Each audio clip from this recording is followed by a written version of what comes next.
Hello everyone, and welcome to episode 13 of Prey. We are picking up exactly where we left off, so I wanted to pause here just to give a quick recap. As of episode 12, Morgan went into deep storage where she was able to pull out a schematic for her own arming key that would arm the self-defense mechanism on the space station as we understand it, but was locked into that section of the space station by Alex.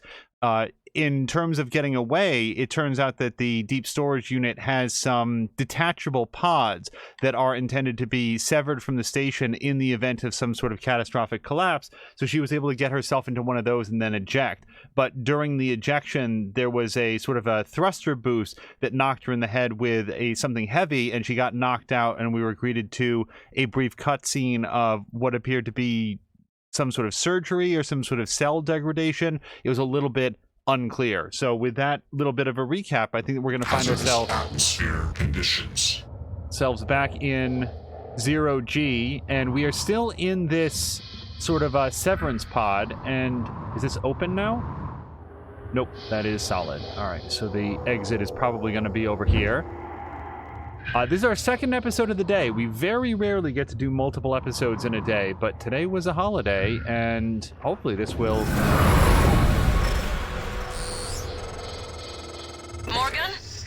Morgan, this is Chief Elazar.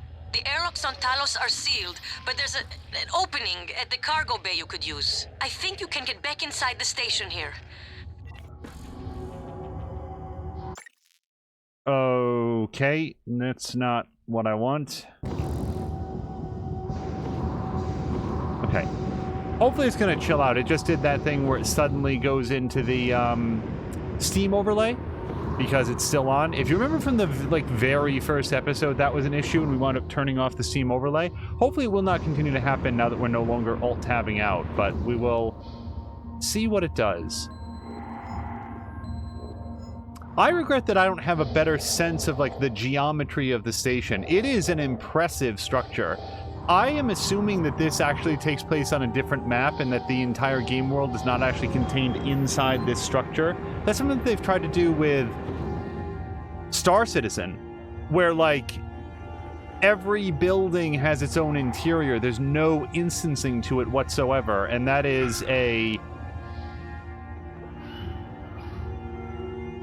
Sorry, I'm just watching them all pop to death against what used to be an operator.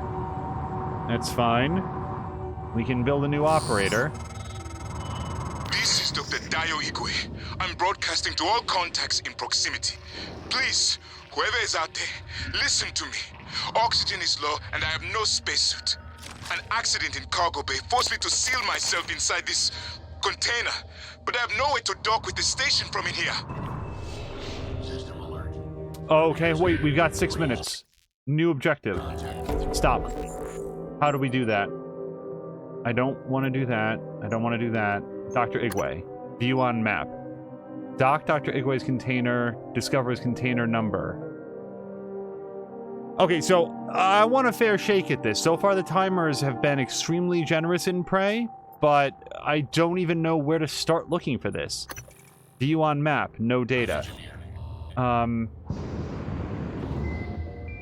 Second, let me just...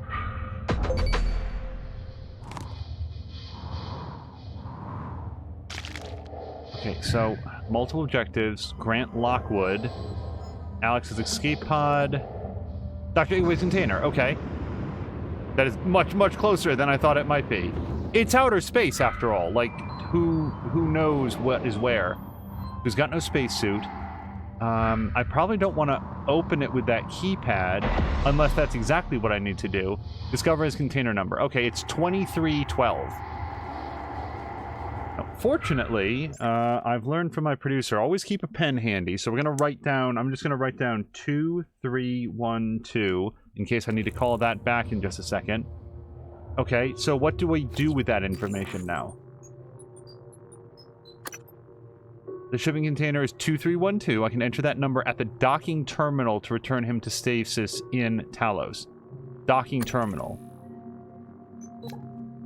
Okay, is that...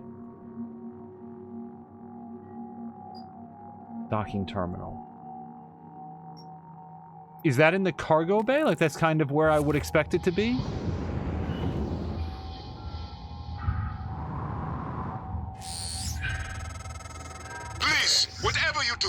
cannot open the door. Okay. I don't have a helmet.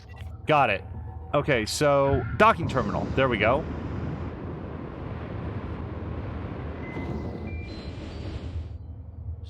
Cystoid nest. Darn it. Hold on. Stop.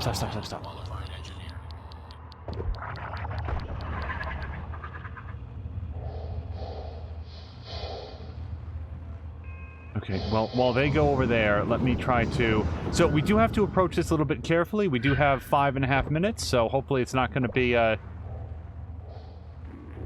huge cluster, as long as we're careful about it. I see you, Morgan. We've locked down the cargo bay. We're safe. For the moment. It will be a trick to get inside. There's not an airlock anymore. That explosion took care of that. Maybe you can do something with the shipping containers. I hope none of these are, Missolution. Come on. Just don't want to get stung by those cystoids, but otherwise, we're doing okay. Okay, so 2312. Remotely maneuver and operate dock shipping container. Do not open it. Moves into position. Oh, that is efficient. Look at that.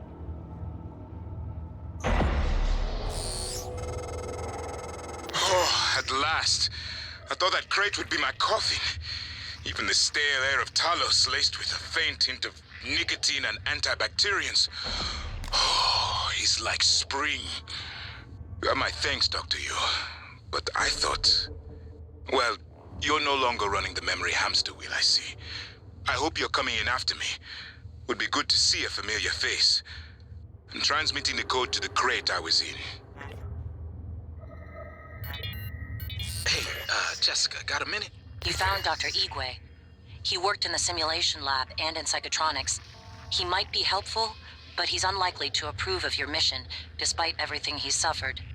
Though, I will note, he's always admired you and Alex quite a bit. Hey, Jessica, got a minute? It's my day off. Yeah, but can you run me through the container docking procedure again? I missed the training session. Ugh, Grant. Please, if I ask Gus again, he'll lose his mind. Are you at the crate docking control station? Yes. First, enter the handling number on the container you want to dock. Where do I get the number? Look at the container, Grant. It's stenciled on the outside. Once you enter the number, you should see some options pop up. Select dock. That's it. The container just docks itself, right? Yes, Grant. It docks itself. They're all self-piloting.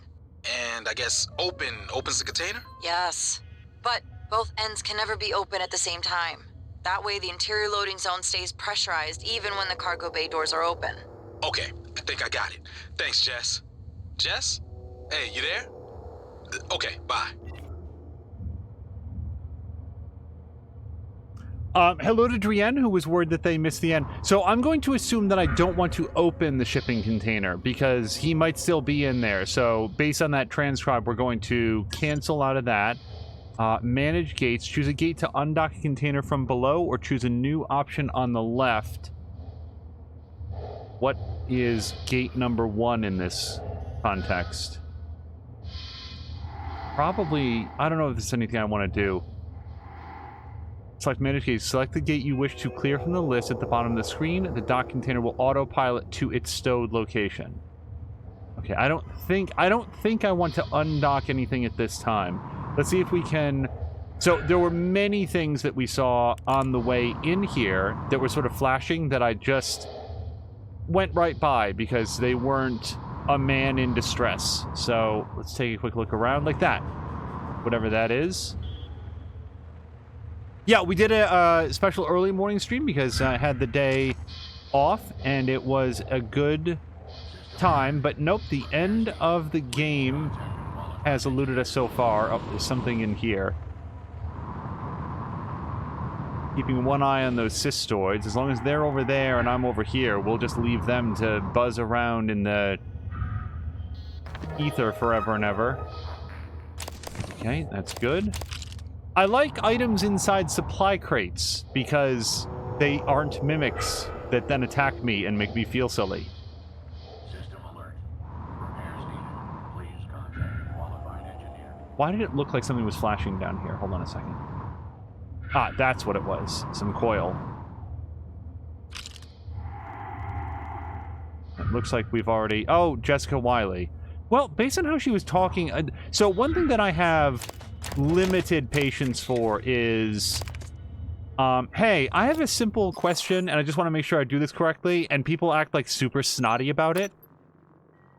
We're all busy, man. Like, in that case, who was it? Jackson, or whatever his name was just trying to make sure of what the procedure was. He doesn't want to, like, vent cargo out into space or put anybody in danger. It seems like a fairly reasonable question.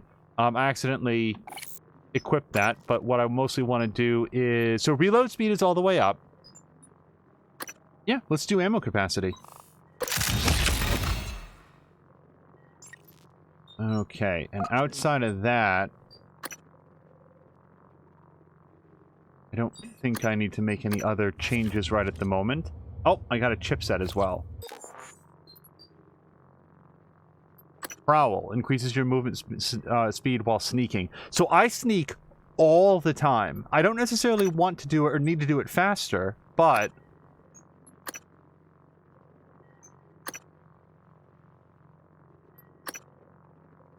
Reduces the time it takes to pick up heavy objects. I don't know that I'm doing a lot of that. That might be the one that we take down. Reduces damage taken from laser attacks. Alright, well, we'll leave that in place. Increases the glide speed. Okay, that's fine. Oh, another increases your movement speed. Well, oh, wow. I hope these stack, because I want to do 2 of them. Reduces damage sustained while sliding. That is not, I think, the most useful one. No available slots. Oh, Backlash has a chance to return damage to the attacker. But I don't... Okay. You know what? Let's get rid of that. And we're going to put in the Prowl upgrade.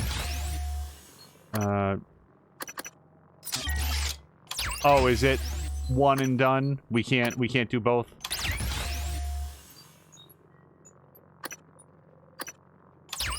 Okay, I don't think it's going to let us stack, so that's fine. Let's put that back in, unless we've got something else in here. Oh, hold on, this one's pretty good. Last chance. Blows that would otherwise kill you will leave you with 1 health instead, 5-second cooldown. Yeah, that's way better than this, so let's pop that in. I did not know we had that one. Okay. We're apparently upside down based on the lettering on that door. Oh, no, wait, that's just backwards. That's not upside down. I don't think this is the one that we just went into.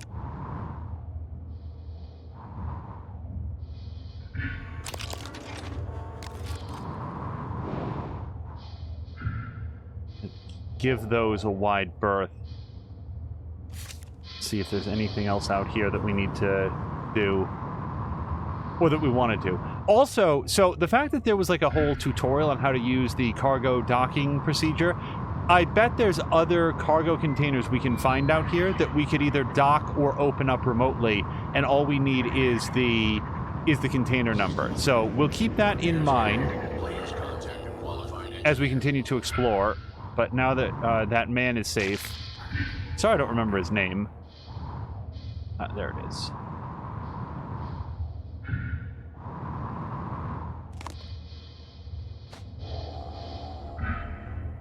So also it occurred to me that as we sort of round out here late in the game, it's time to start culling down my predictions or suspicions on what the game is about. And the further that we've gone, I've sort of like tossed out this idea maybe we're dealing with multiple dimensions at some point. There's been effectively nothing in the game to corroborate that. There's been a couple sort of theories that maybe that's what the mimics are doing, but that is more hypothetical than anything else. And instead what we've seen is that the... What do we want to call these? The, Typhon. They're basically like the Thing.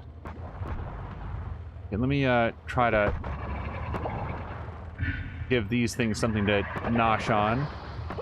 Yep, you just eat that chair.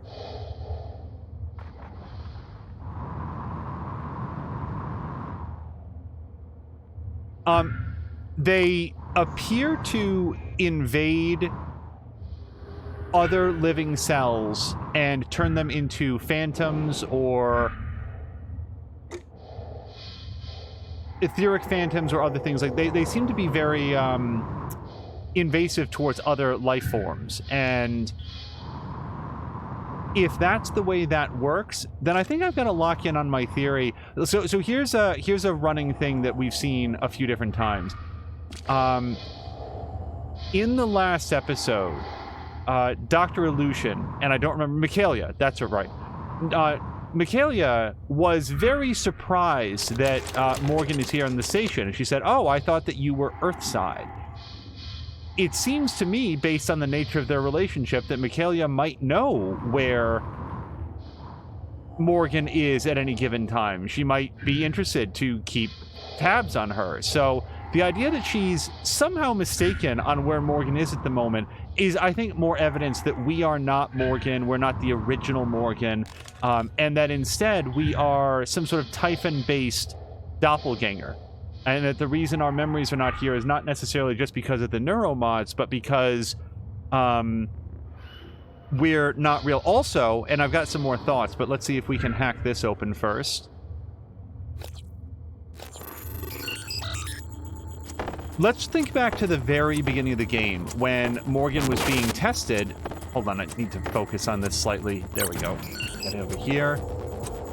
And the doctor was all manner of, like, confused and upset that Morgan was using such mundane tactics as picking up boxes and throwing them. And we've also seen, by way of other audio cassettes and stuff, that on previous versions of that test, she had done more elaborate things, such as levitating the boxes and so forth. It makes me wonder if they were splicing... So here's another possibility. We are Morgan, but a version of Morgan that has been so heavily spliced together with Typhon DNA that she is, or at least has previously not been, particularly human. Hello to Mia! Sorry, I'm just... Okay, so that's just a chair. Nothing that we have to worry about. Alright, so... we'd go see Grant Lockwood. Oh, that's who was in the recording. It was Grant Lockwood. All right, and then, I'm sorry, what is this now? The green dots. Hull breach power plant, and... it's just not gonna clarify what that other green dot is. All right, so shipping container. Right, but I can't go there from here, right? Let me get over here.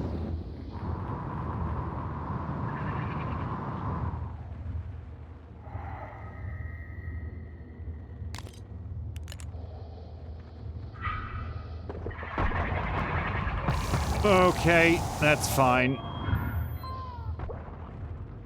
That definitely worked as intended.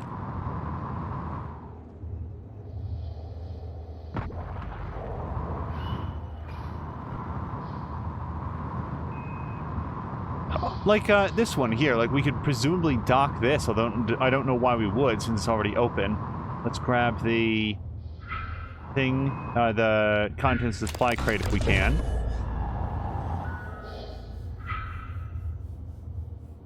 Oh, Mia's saying that she's sorry she missed the call earlier. Oh, no worries. It was mostly about tomorrow. We can even, like, run through it now. So, tomorrow, I think the plan is to try game night with the peeps a little bit early. If you're watching this at some point in the future, we are recording this on a Monday, and on Tuesdays, we get to play game night with Mia, Chivalry, Feecrest, Fox Eyes, and sometimes, like, you know, Patikin has made a guest appearance and so forth. But unfortunately, due to my schedule in particular, I've always had to get off fairly early. So it's been in talks about, hey, what if we started early, a little bit earlier, and the event is segmented a little bit? So maybe Mia, Chivalry, and I will start off playing one thing, and then as Feecrest and Fox Eyes come along, we'd be able to either bring them in on the game that we're playing or transition over to something else. I don't No, wait, there's some stuff in there. And also, there is a... I always want to say a chrysalid.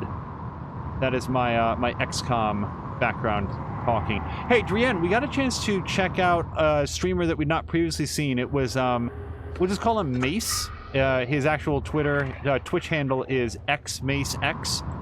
And Naror recommended him, saying that you had introduced Naror to Mace. And Naror indicated that that was a good recommendation. We've been in that one, though, right? Are those open?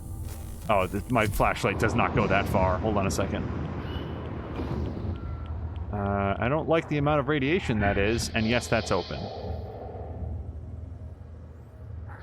I don't know what was radioactive. Okay, let me just get out of here, because this is not where we're supposed to be. Let's find our way back into the station.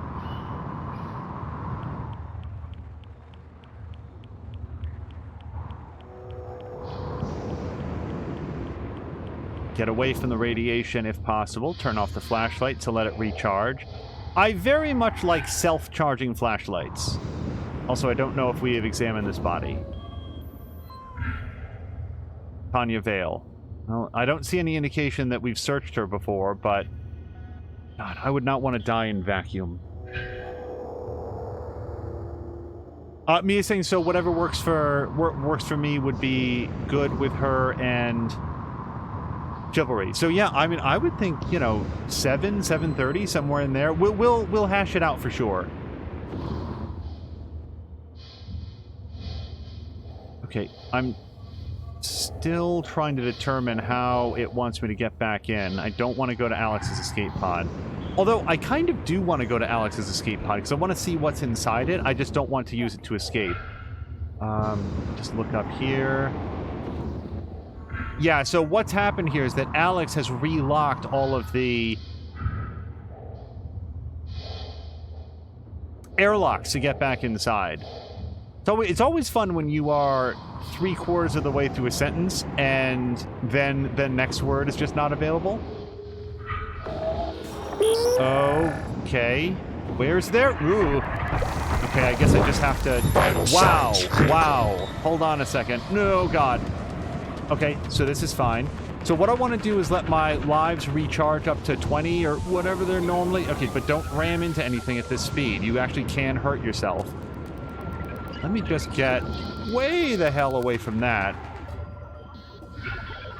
I had, as it turns out, no earthly reason to go there. Okay, so now that I've got some lives back, let's eat some candy. Speaking of candy, I do not know about the...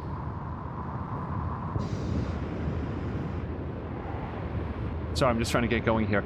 I don't know about, like, the rest of people, but I think this is going to be the first year since we've, like, been around. What? Why is it so slow unless you shift all of a sudden?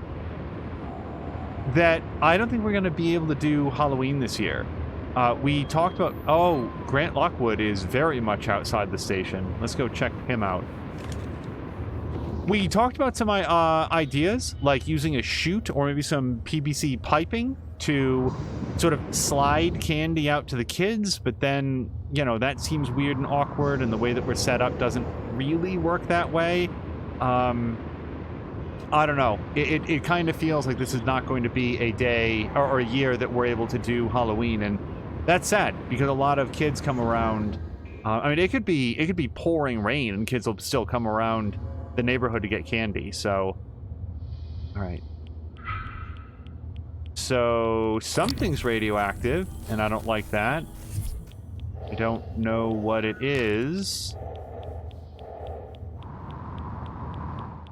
My radiation level is going up super fast, so let's get what we're gonna get and be gone. Okay, ugh. What's happening to me? Poisoning detected. Seek medical attention. I will take medical attention. Okay. You know what I think it is? I think we're going beyond the shielding of the station. So now that we're back inside, we're no longer getting solar irradiated. Let's just take a quick look at our status, which I really only know how to get to from here. Slows health regeneration, stamina drains faster, prevents well-fed, and stumbling. Use anti-rads or visit a medical operator. Well, fortunately, we've got many, many anti-rads. Let's go ahead and use... I don't think that worked. Okay, that takes care of that. So the mystery of Grant Lockwood is solved once and for all. Alright, I'm gonna head down towards multiple entries. And also, let me just make sure about this shipping container thing. Meet Dr. Igwe in the cargo bay. It doesn't say anything about deliberately cause an explosive decompression in the chamber where Dr. Igwe is, so we are just going to focus on getting inside.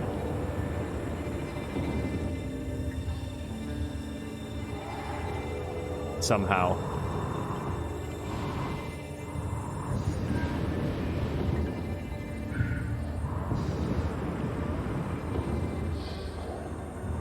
Oops. Go down here. Had a chance to visit with He Who Dies today in his stream. He was doing some Overwatch. Overwatch is an interesting game. It is not for me, but I do enjoy watching other people play it. Seem to have lost the thread on how to get inside. But it turned out that he had seen some of this, and somebody that he was playing with referenced that this is a remake. Said, it's, that they played the original, but not this remake. And he who said, I wasn't aware that it was a remake. And I didn't want to, it always seems a little bit gauche. I want to make sure that when I'm visiting somebody else's stream, I'm not dragging their stream into talking about what I'm doing. I really like to keep the focus on them. But for what it's worth, what is this now?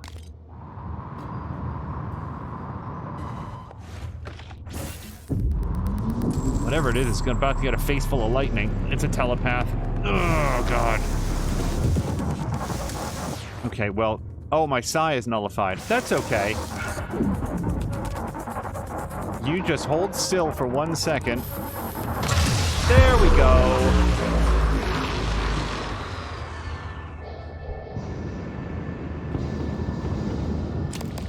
Okay.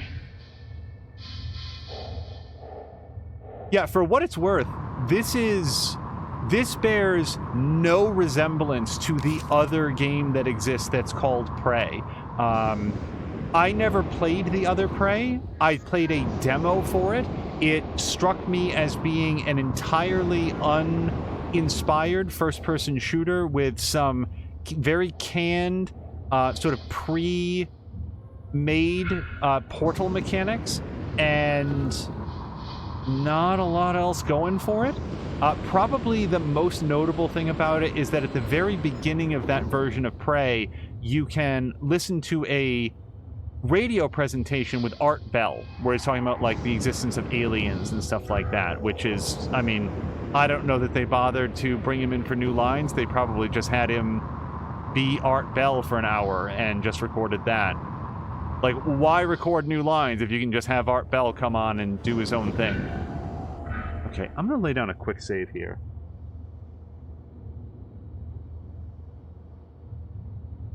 Oh, hold on, there's a bunch happening in chat. Hello to Brian. Prey's not a sequel, it's a remake, it has no tie-in with the original, says Raphael Colantonio, president of developer Arcane Studios. Yeah, so there was Prey, and the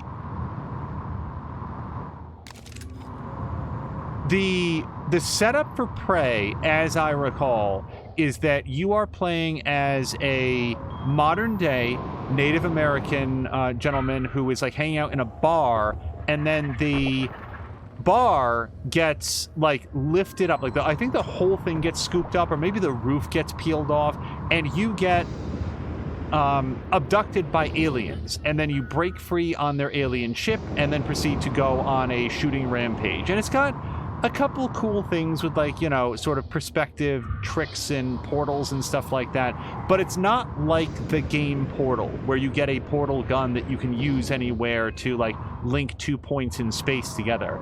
I if it's not clear, I have absolutely no idea where I'm trying to get to. At the moment, I'd like to get back into the shattered cargo bay. Ooh, wait, that's not space. That's just a wall.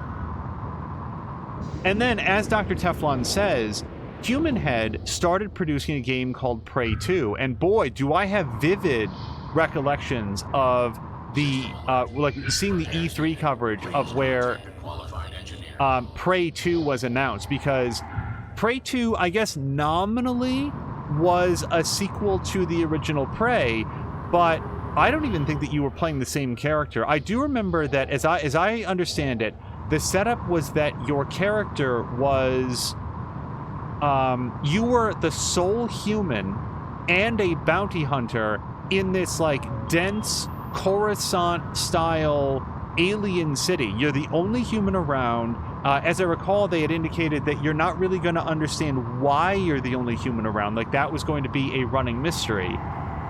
Oh, okay, I guess I can get in here. I hope I can get in here. It is also possible I need to dock another cargo container to make this work, but let's see. And it was supposed to be based on, like, sort of an open world, no container docked. All right, let's see if we can dock a container here. It was supposed to be sort of an open world bounty hunting game where you were going to take jobs and use tools like you were the Predator, almost, they described it. You were going to have, like, electric nets and be able to try to capture your quarry dead or alive and go on investigations. And it rocked socks at E3. I mean, that was the huge story coming out of that E3. I remember listening to the Jumping the Shark podcast, and they were so excited about it. Bill Abner, in particular, just talked it up like it was, like, one of the best demos that he had seen. And I want to say that, like, at the time, it was a lot of pre-rendered stuff, but there was a... Okay, hold on, let me write this down. 4564. I'm just going to write this down, and then we'll see if we can make it work. 4564. All right. And then what I'm going to do is come in here, and we're going to press this button, because I think it said both doors can't be open at the same time. Okay, that does not close the doors, so we'll go figure it out. And then, so what happened from there is the topic of some disagreement. Human Head says that they were provided a series of totally unrealistic timetables. They were absolutely impossible to get done, and that they were really viciously sabotaged by their publisher. The publisher, who I want to say is Bethesda, and I could be wrong on that, says that Human Head basically was redirecting resources to other projects. They were shopping around their project, trying to get a better deal from a different publisher while still working, that basically they were planning to break their contract. Who is right and wrong in this? I cannot say. I know what the controversy is. I don't know, which side in this equation is, we're supposed to believe. All we know is that Prey 2 very publicly failed, with the publisher openly saying some very disparaging things about the company trying to make it. Human Head there. Oh my gosh, Brian just subscribed. Brian, thank you so much. 4564. Okay, dock shipping container. So that's going to go over there. And hopefully that'll go into Bay 2. Good. Okay, so... But now I need to open it. Or close it on the inside? Maybe this is where we manage gate. So, undock gate 2. Is that what I want to do? Let me read help again. Select manage gate, select the gate you wish to clear from the bottom of the listed screen. The docking container will autopilot to its stowed location. How do I get inside? Hold on a second. Let me, back off of here. I don't think this is supposed to be a puzzle. I think I'm just failing at it. Oh, maybe now we can, like, get in there and press the button and lock the door? And get inside this way? Also, sorry, I just saw that there's something over here. Yeah, Brian, for real, thank you very much for the subscription, man. I really appreciate it.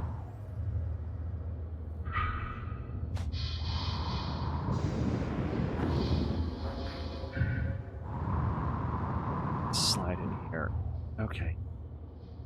Yep, so now that's green. So can I lock this door so it doesn't decompress everything? Can't.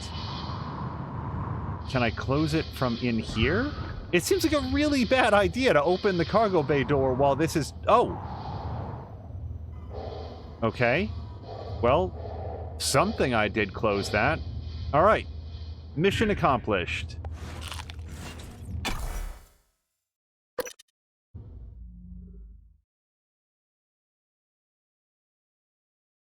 Okay, so Dr. Teflon is clarifying that the Prey 2 character was going to be one of the survivors of Prey. Dr. Teflon also says the original Prey was in one of the Dev Hell projects from 3D Realm / Raven, and it started based on the Quake 2 engine. Well, it certainly didn't launch there. Yeah, they must have switched engines a couple times. Let me just plug this in while we press any key or button. Morgan! Up here! Officer Cool! We can't open the main door or our friends are gonna pour through. Get up to the catwalk. We'll get you inside.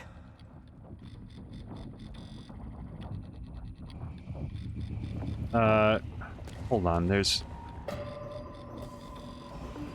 Sorry, there's, I don't know if this is showing up on the stream, but I need to just get rid of that. Now come back here. Get rid of that. Okay. We good? Good.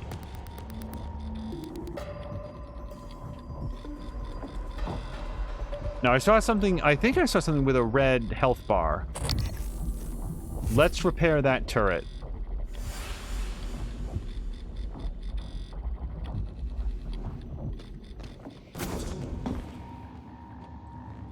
Okay, well, that's not Alex's escape pod. Is this where Dr. Igwe is? Also...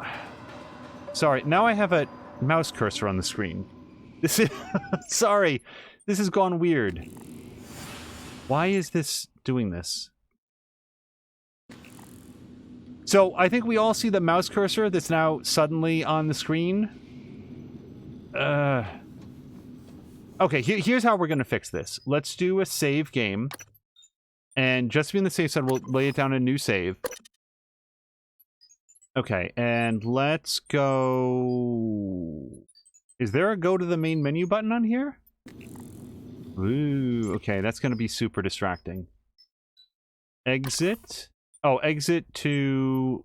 Yeah, let's go out to the main menu. And maybe if I, like, reload the interface here, that'll fix it.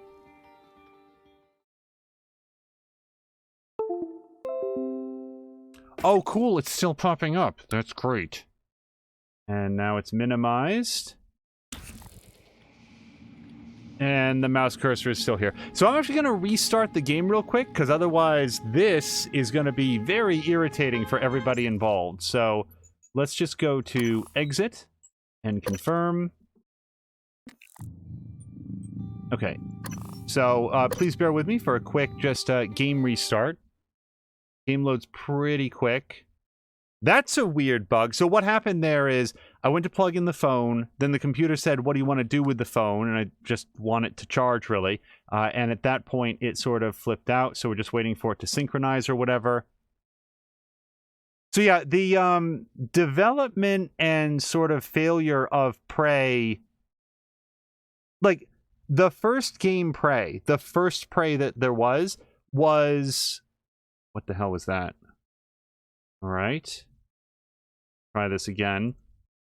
As I recall, was, as Dr. Teflon says, in development hell for a very long time, and then it finally came out, and it was kind of mediocre. It was kind of like the Daikatana of its era, where it was probably overall a steadier and better end product than Daikatana was, but also nowhere near worthy of all of the hype that there had been with it for so many years.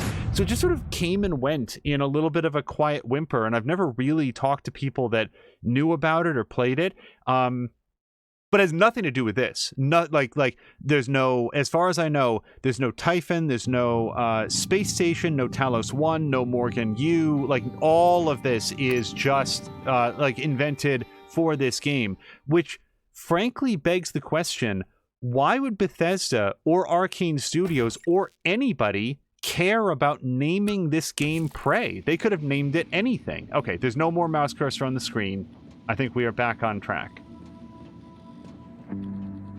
And why not call this Moon Crash? Like, that's what the name of the... I don't know why it'd be called Moon Crash, but... that's what the name of the...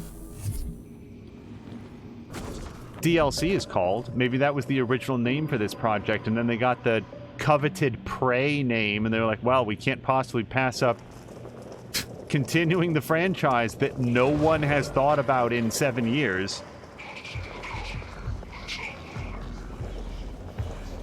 Oh, More Than a Mia is also familiar with Mace. That's great.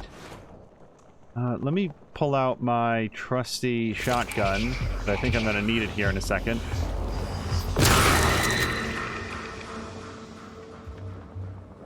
Oh, fortunately, his friend is very deaf.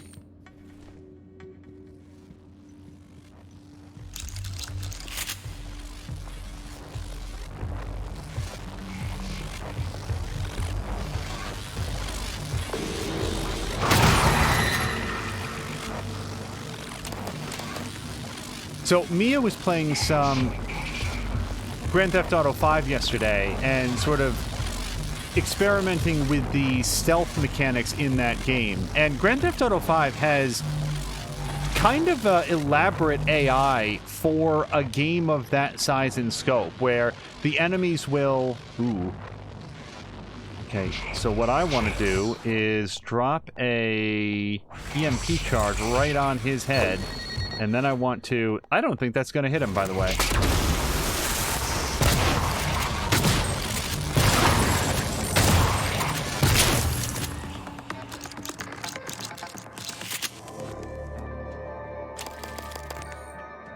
But sort of, you know, anytime you're playing a game that has stealth mechanics at all, there's always that product of like, okay, what can the enemies see? How far can they see? What do they do after they see you? Do they run for help? Do they...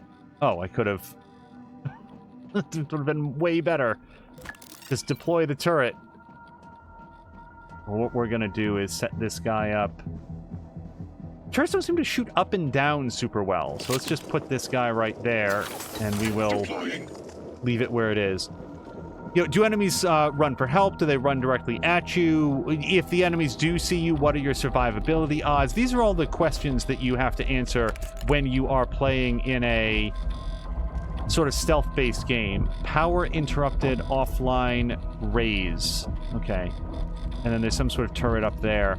So Mia was sort of going through that process with GTA 5, and like also specifically like what even does stealth mode do in that game? Is it only making you quieter, or does it somehow magically make it so that the enemies that are, say, you know, 100 yards that way can't see you walking across an open field? And yeah, that's kind of the way that AIs work in video games. If you are not standing within arm's reach... Hold on.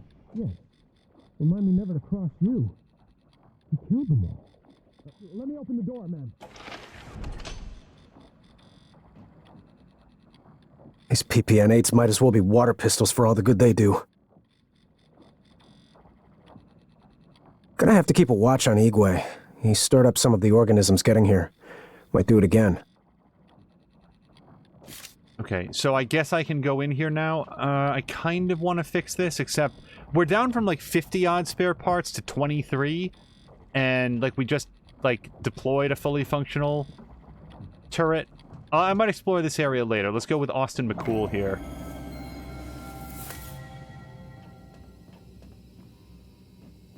Okay, we've got some survivors. Wow, look at this. This is the most people that we've seen all game. Hello. Captain Elazar will want to speak to you. Thanks for saving Rani. We only recently learned you were still on the station. We need to help as many Dr. Igwe is blessed. It was fortunate you came along when you did. Yeah, people are really surprised to see that I'm still on the station.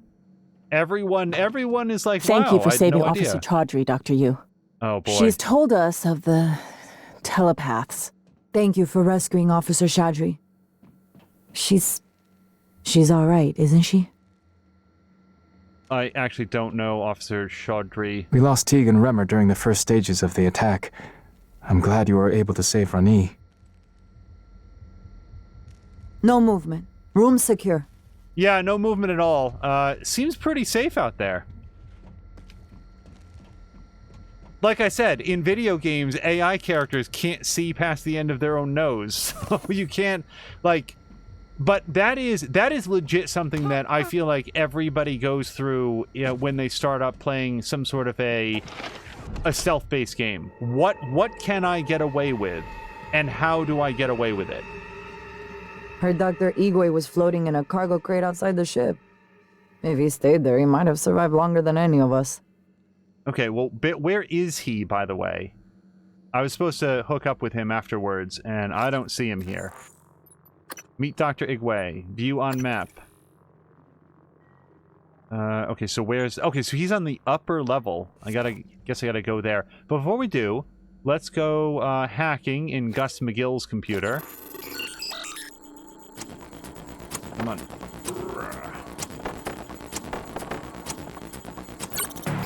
But yeah, that's it's one of the reasons why, like in the tweets and stuff that we've sent out, we've always specified it is the 2017 Arcane Studios Prey, not the original Prey. Okay, exterior door welded. This is from Michaelia to Gus. Mr. McGill, as a safety precaution, we have disabled critical machinery required to open the exterior door in Cargo Bay B, and as added insurance, the door has been welded shut. If that bay is for storage only, then we want to be certain there is no accidental opening. Restoring the bay door to full function will be practically impossible. Okay, so let's read this from start to finish. Hey Anders, this is from Gus to Anders. Got your message about the shipment failure. I dispatched an engineering operator to check it out, and something weird happened. Telemetry showed it ran into some sort of energetic lattice work. The readings were unlike anything I've seen. Side effect from a psychotronics project. In any case, the operator was able to move through it and investigate, but shortly after it became unresponsive. I'm going to have to get human eyes on it, but all our people are tied up with a critical fuel transfer. When that's done, I'll send somebody out. So, like, energetic lattice work, that's the kind of thing that makes me think that we're dealing with alternate parallel universes. That they're, like, screwing with the, like, fabric of reality out here. And it just... Also... There's another sort of, like, D plot that's been running very quietly through this, is that we found some hands-on testimonials of some sort of, like, catastrophic event on Earth that no one in the game is talking about. So it's either very oddly written fan fiction, or they have... Like, it reads like somebody testifying about what they themselves experienced during some sort of broad-spectrum apocalypse on planet Earth. If Earth in this reality is still intact, that would sort of indicate that they've brought somebody back from a parallel universe. Either that, or it's just somebody's, like, weird novel that they're working on.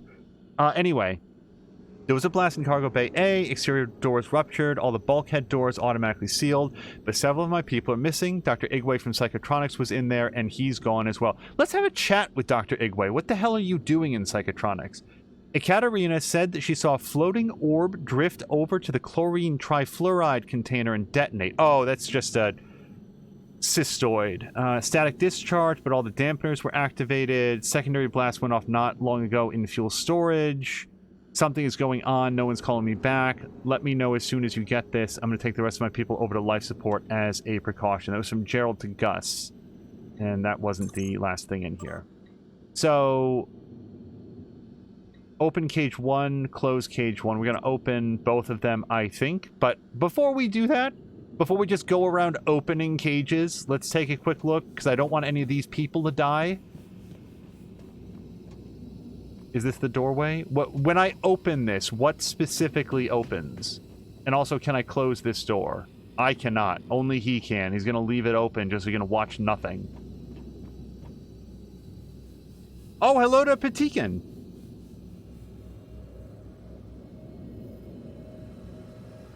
Patikin was playing Mafia 3, and it is not... Oh, wait. What's this? Send someone to find a cutting torch. We need to get to these cargo cages and see what supplies are in here. So even if I unlock them, we may not be able to get in. Well, it does look like there's going to be an opening up there. See through there? Yeah, it looks like I can get up to the upper level there through that catwalk. This appears to be off, but... Oh, no, it's on. Okay, so we can drop down into that one. Let's see if we can open these, and if not, why not? I am going to save it. I'm telling you right now, if I open this up, and a bunch of monsters come out and they kill all these survivors, I am reloading, because I'm not going to sacrifice them for my, like, willingness to not reload.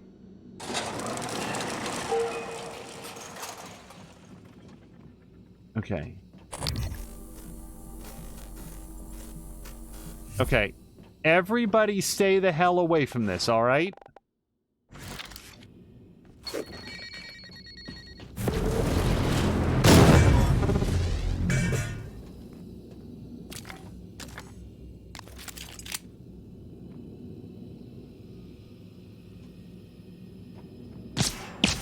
Okay, just checking.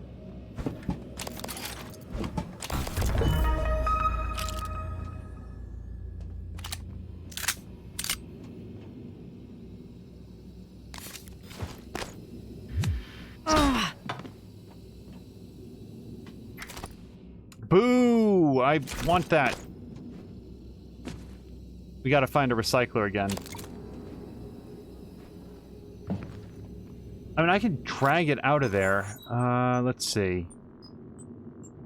Oh, wait, we'll just, spend this. So...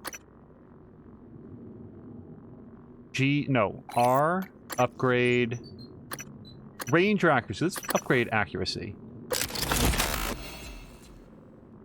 Alright, now I should be able to pick that up. Hold on a second. Why? Now I should be able to pick that up. There we go. Anything else in here? So this other one, I bet we have to drop down onto it, but let's go see. I'm going to throw down another save. Like, if I make a mistake and my character takes a bunch of damage, I'm okay with that. But if these other survivors get killed due to, like, me, that's... I don't want that. Not in this game. Not like this. Okay, so... I have so many wrenches. Here's what we're gonna do. X to drop. Grab that. Spend that. G to upgrade? No. R to upgrade. And let's upgrade its range. It's always nice to be able to. I like the idea of a pistol sniper rifle. And remind me to pick that back up on the way out. I want to see if there's anything else, like that glue cannon, for example. Yeah, you know what? Let's get this turret out here. Provide a little bit of cover for our friends and family. Set this up right here. All right. Hopefully, I can't make too many mistakes that's going to overwhelm them to that point. Oh, Marquack, thank you so much for the bits. That is, as you know, never ever required, but very much appreciated. Also, it looks like Brian may have sent... Oh, yeah, Brian won Mia's raffle last night. Patikin's not getting Pummel Party, but will get Phasmophobia. Yeah, I am looking forward to trying out Phasmophobia and seeing what even is the deal with that game. Oh, we've got another weapon upgrade kit. That's exciting. So one of the things I'm sort of quietly working on is that there is an achievement for fully upgrading a weapon, and we are now very, very close on this pistol, so I'm going to continue to do that. Also, the pistol is for sure my #1 used weapon. I like the shotgun. I'm friends with that shotgun, but ultimately I can take the ammo out of this. So what is worth more when you recycle it? A wrench or a glue gun? So this is worth 1.2 metals, which I don't really need. And this is worth a lot more. Okay, so we're going to pick up the glue gun for sure. Except I don't have space because it's 3 instead of just 2. So one option is use up some of my neuromods, because we do have a bunch of them. Option 2 is, you know, drop like an expired plasma bag. And option 3 is just find a damn recycler. Let me just see if there's any in this area. There is! Right over there, in fact. So that's cool. Let me grab this wrench, and we're going to go pay a visit to that recycler. Have to, you know, figure out which way is which. Alec Knights is saying 2 episodes in 1 day, 2 chances to catch you. I really appreciate that. We are... yeah, this is our 2nd episode today. Okay, so there is a recycler here. It is currently offline. Control panel looks intact, so this is a failure of power. And I don't think there's anything we can do about that at this time. So that's disappointing. Yeah, so if I'm going to leave something behind, it's not going to be this glue gun that's actually worth a fair amount more in terms of recycling choices. So first of all, let's see if there's something worth exactly 5 points that I don't hate getting. One option is more psychoscope mods, but I don't really use those as much. They're not very valuable for this playthrough. With one more, I could upgrade the wrench some more, and that'd be a good time. Or we could upgrade the stamina bar to 150 points. Or we could do Stealth 2 and Mobility 1. Except I don't really care about those things.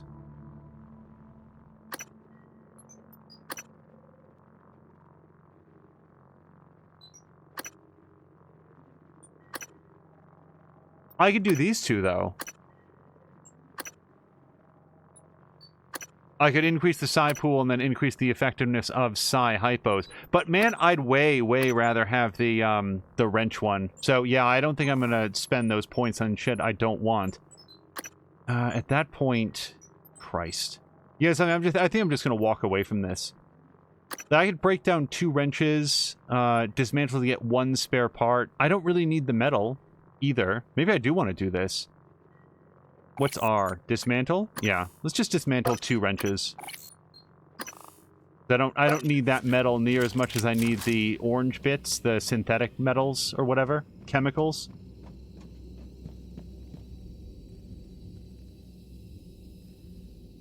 Alec Nax is playing some Dragon Age Inquisition, Dragon Age Origins, and recently bought Inquisition as well. They are very different games in terms of size and scope. I do feel like starting with, I feel like with Inquisition, the game world has a little bit more distinctiveness to its flavor, as opposed to Origins, where, at least in terms of art design, it came across as just sort of like, you know, kind of generic, dark fantasy.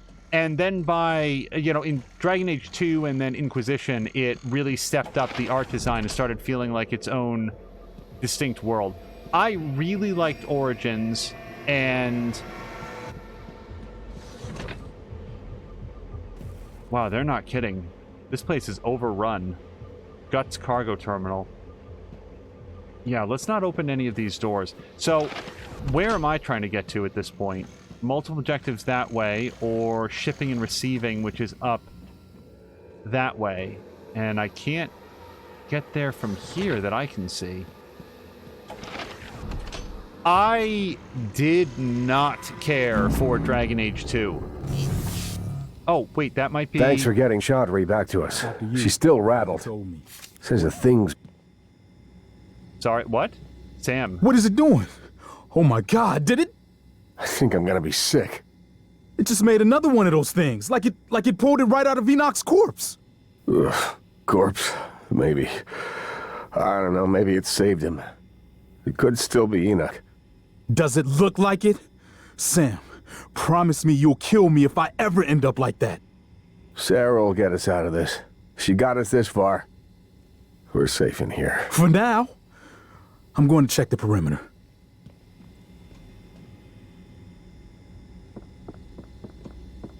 If I die, please, throw me out of an airlock, burn me, but don't let them make me into one of them. Noted. Let's try to keep him alive, though. Okay, med bay. Yeah, I could go for a quick recharge here. Requesting new operator.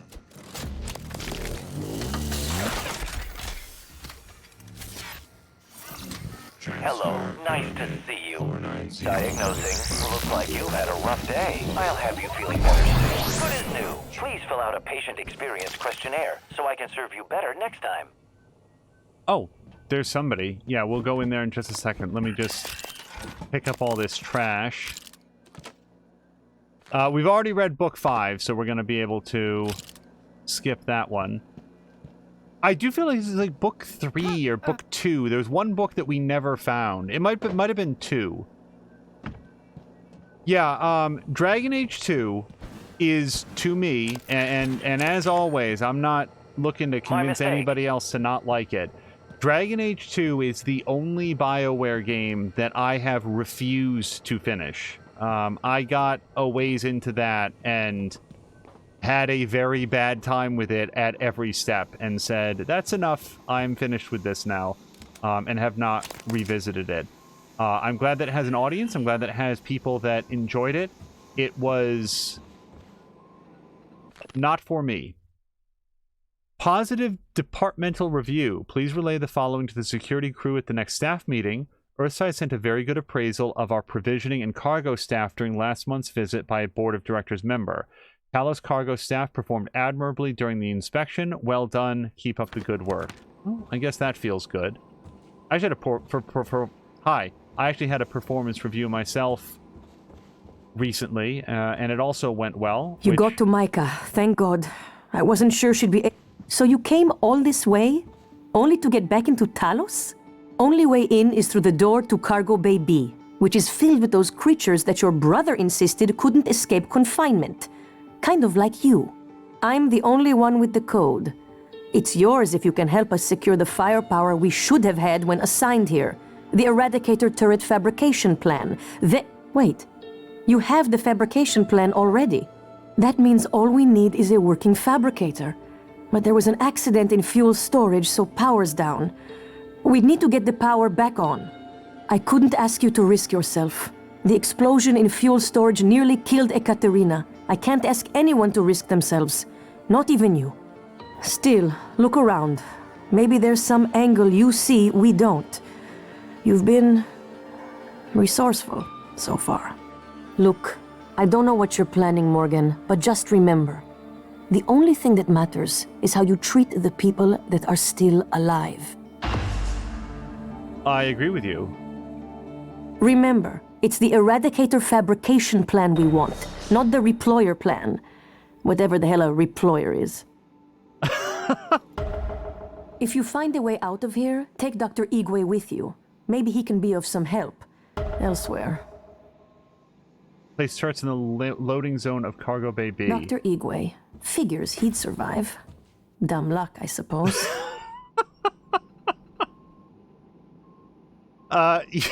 You know he's standing right here. Those things will eventually find a way in here if we don't take the fight to them. All right, pipe down. Oh, I can't talk to him. Okay. I guess he's really steaming about what he just heard. Like, that was a sick burn. Yeah, the evacuation. We've read this before, so I'm not going to reread it now, but Survivor's account of the evacuation, and it sounds real bad. Some sort of like pink smoke rising in the air and like buildings just like vanishing and stuff. Again, I want to thank you for the timely rescue. I hope you recall me. Dr. Igwe. Dio Igwe. Your brother, Alex, brought me to the station to head up neuromod research. I have one, but no aptitude template. Was saving it, but... well, now might be best. Here, I'm sure you could make better use of it. Microgravity upsets my equilibrium. I need to steady myself after the slow roll of the crate. I could feel it, turning, you know? My stomach along with it. Closest I've ever come to vertigo. And claustrophobia. You're not going anywhere. Must be a neuromod that could cure that. Places to be. We need those turrets. So here's a question that I have for people who know physics. My specialty is neuromod engineering. Hold on, But we got to there's get rid of some other get away way I from the can chatters assist. because they're just going to override any attempt at having a conversation here. Hey, are you there? Chief? Yes? Is there something wrong? I wanted to speak to you about the most recent VIP visit. Leitner, the pianist. Chief, if there were any problems, I checked the schedule, the roster. I did my best to make sure Igwe wasn't too... Igwe. Chief, I even had Leitner's cigarettes waiting. You did an excellent job. In fact, Leitner praised you specifically. There'll be a bonus for you in your next pay cycle. Take Nicole out for a nice dinner, all right? Yes, Chief. Thank you, Chief. Oh, yes, please. Download the map. So now we can see where we have and have not been. And otherwise, yeah, big crew. So I'm just sort of like finding the people as we go, or as there are specific quests relevant to their whereabouts. I'm not making a concerted effort to find every last corpse on that list. I'm 100% sure that there is an achievement for doing so, and Maybe I can I like this game a whole lot, but that level of completion is Thanks for getting to me. we've all got other places to be in our lives, you know. Even Elazar. These TranStar PPN-8 pistols are mostly for show. They don't do much against the attackers. With the Eradicator turrets, we have a chance. Right. Well, I've got at least one turret that I can set up down there. We're gonna actually, I think we've got Dr. two. Yu, heard you found the body of a smuggler in cargo bay. Quentin Purvis? Mika filled me in. I knew him. I didn't know he was involved in the smuggling ring on the station. Thought he was a friend. Guess I wasn't looking closely enough. If you hadn't come along, I'd still be at their mercy. Thank you. Being controlled by those things, it was like I was watching myself, but my voice was buried inside me. I wanted to scream, but I couldn't even do that. I felt like I was drowning in myself. I heard that some of the other security officers, Teague, Lemma, they didn't make it. So that's who, like, now that I see her, I do recognize her, that she was one of the mind-controlled people that we helped earlier. I wonder if these are all the mind-control people. Morgan? I don't know what I thought. It's good to see you. Is TranStar mounting a rescue operation? I was in fuel storage when the fire broke out and everyone began running. But they weren't running from the fire, it was these shapes. I had contained the fire and I was trying to reach the power supply when Officer Rose, came and got me out. I'm glad he did. I didn't know what was going on or anything about those things. Everyone I worked with, they're dead, aren't they? I wonder if one of the creatures caused the explosion in fuel storage. Are they intelligent? Did they plan this? I heard all the escape pods malfunctioned. All of them. How is that possible? Well, not the one that I helped escape, which I'm not feeling too good about, but I guess we're not going to talk about that. To be completed within 6 hours of incident, location fuel storage. The accident occurred during fuel transfer, the blast walls held, now the blast door is closed and the damage contained, but we lost some crew in there. Power's been knocked out to multiple cargo systems, can't get the resources I need to get in there, everyone is tied up. I don't know why I'm filling this out, except I don't know what else to do at this point. Talos is falling apart. Alright, we'll check the email in just a second. Yeah, so this is book 3. This is the one we never got to read. Trevor Pulsar slammed the Talon's engine into overdrive, praying to Zalor that he'd make the gap in the asteroid field before the Mordrax raiders caught up to him. He was on urgent business for Empress Torlamine, and rotting in a Mordrax kill prison wouldn't do. JT-88! Trevor barked. Patch me through to the nearest Royal Fleet outpost. Moments later, a scrambled hypersignal could be heard in the cockpit, resolving from static to a discordant tone and finally a voice. Actually, I think we have read this. Where in Zalor's name have you been? Saving all your asses. I found the star... Yep, we did read that. I apologize. Let's read the email. Okay, hazmat transfer. Frowny face. From Gus, good morning. Shuttle delivery arrived earlier with chlorine trifluoride aboard. It's been offloaded and awaits you in cargo bay A. I need everybody involved with the transfer. I wonder if chlorine trifluoride is explosive. I need everyone involved with the transfer to review procedures and protocols at the start of their shift today, as you will be the lucky individuals that get to escort these containers to fuel storage. I don't think I need to remind you just what chlorine trifluoride will do if you mishandle it. Just ask Enoch. Stick to procedures and everything will be fine once it's secured. So the explosion may not have been the monsters. It could have been just a transfer mistake. Mr. Wildman, Dio, Igwe's assigned to your area temporarily. I've encouraged him to stay out of your way and avoid interacting with the cargo bay personnel.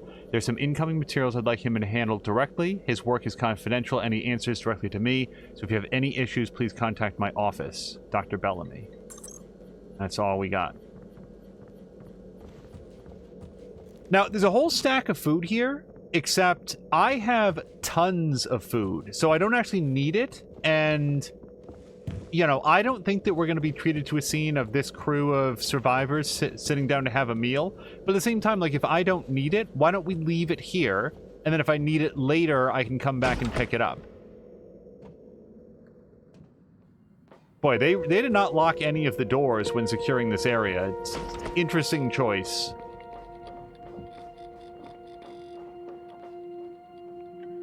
What is this? Power interrupted. Yep.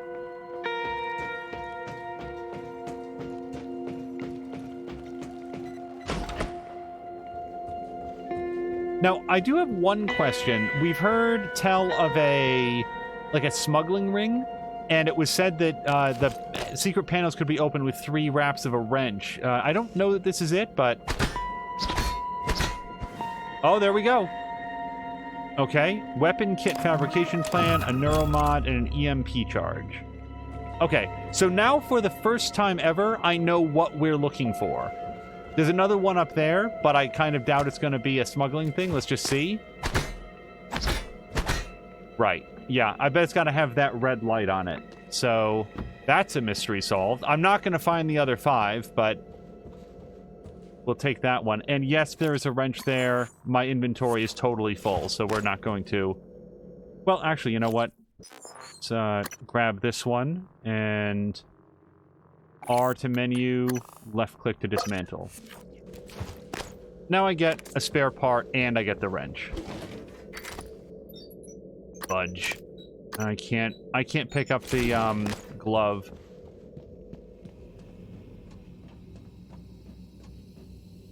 This we've already looked at. What is it? Well, forget it.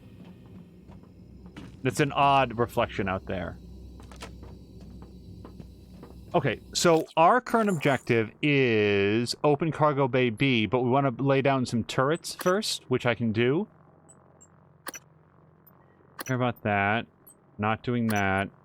Just found one of those, and... place turrets in the loading zone of cargo bay B. And then restore power to the fabricator. I really want to do that, because restoring power to the fabricator will also restore it to the recycler. And that way we can get rid of some of the big pile of trash that I'm carrying around.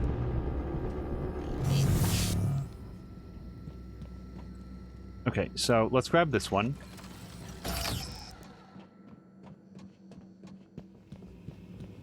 I cannot sprint while carrying this, so this is as fast as we get to go. And I'll fix that one up as well. So, the loading zone... Guts loading bay, is that what we want?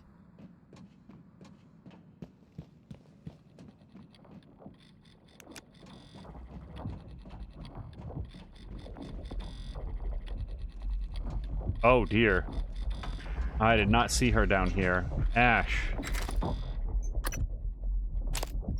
And what is this? Crispy Frites? I guess we'll just have to leave those with her for now. So I think it was the cargo bay, the loading zone outside of cargo bay B. Is that marked somewhere? Fuel storage bay, cargo control, Cargo Bay B. Okay. Think I know where that is.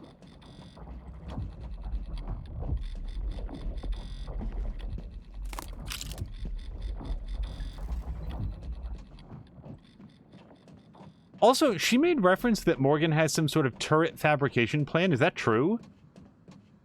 Could I be printing off turrets and putting them around? Oh, this is... Oh, no power.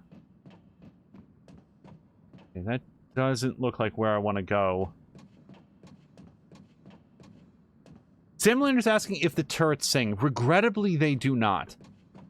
The programmers on Talos 1 did not get around to implementing that particular idea. I would have pushed very hard for it, because if you're gonna get ripped apart by automatic machine gun fire, you might as well do it to a tune. Okay, where's the... Hold on a second. I am... Oh! Durr! I think I moved this out of where it was supposed to be. I guess I thought the, I don't think that I searched all of this.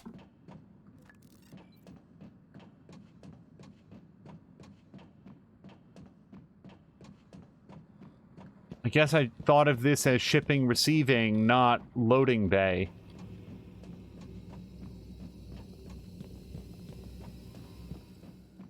Alright, hold on, let me check my map, because now I think that we are... Loading zone. Okay, yeah, it's actually super marked. So let me put this here. Let me put this here. There we go. Place 2 more turrets. Well, I've got one right here. Let's make that repaired.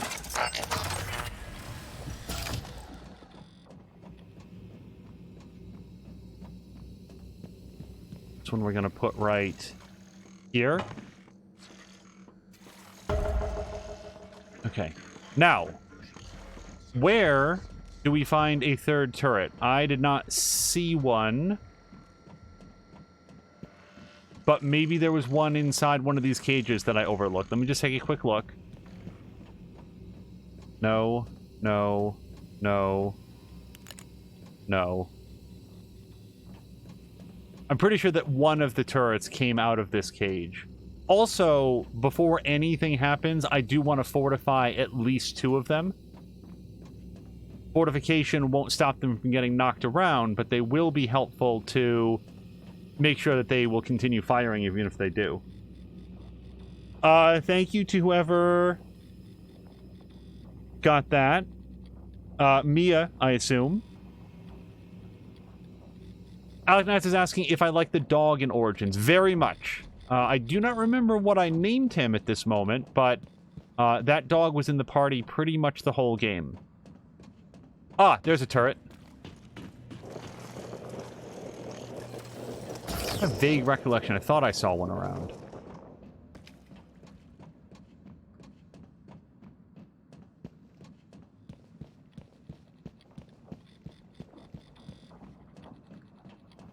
And also hello to Morinda, who... this thing tripped me up for the same reason. Say. I want to make sure that these things have good coverage on that door.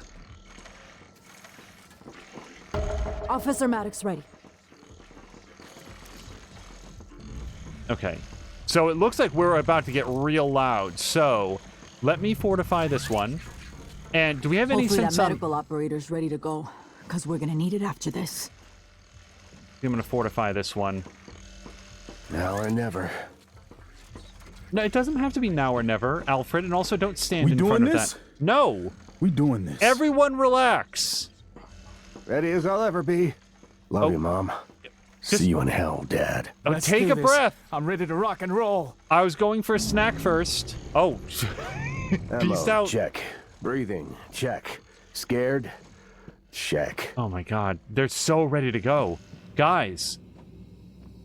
Just grab a Xanax for 1 minute here. Mostly because I wanted to look out, like, is there anything else that we need to do in here? No. Get cargo B key code from Sarah. in the cargo bay. So Sarah's upstairs. I think I could just hack it, but let's go chat with her. I don't think she gave it to us yet. No, she wanted me to do the EATs are online and primed. Can't wait until our friends get a taste of these. Here's the code for Cargo Bay B. Before sliding the door open, check your surroundings. Take a mental snapshot. You start seeing double of anything, be sure you know which target to shoot. You know I've been doing this for a while, PPNs. right? These small magazines are for civilians. Okay, time out, because we're going to use a suit repair kit. Oh, God. I'm going to lay down a very serious save here. Save game. Save it here. I don't want these folks to die. Anything comes through that door, fire. Don't let the eradicators do all the work. There's enough for everyone. All right, everybody ready?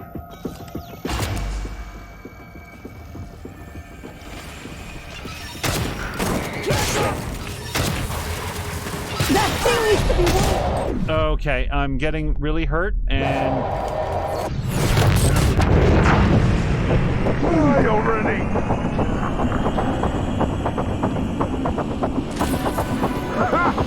Yeah! One for the home team! Is Tamiko all right? Tamiko! Wasn't sure how that would play out, but I like how it did. Yeah, so am I. Everybody made it? No new corpses, right? And also, who's Kimiko? Well, that's some fine shooting, if I do say so myself. Secure here, we can hold out indefinitely. If you send other survivors here, I will protect them. Okay, good. Well, I'm going to perform some necropsy on... Oh, God. I need a recycler very badly. Okay, there's got to be a snack. Yeah, let's eat this lemon. Just bite into it like it's a tomato. Alright, now we can get that plasma.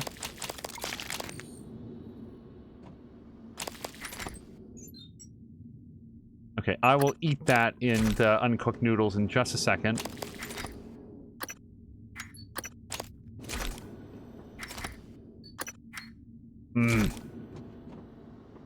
Alright. I'm gonna have to try to remember that there's some good junk out here, but I can't pick nearly any of it up.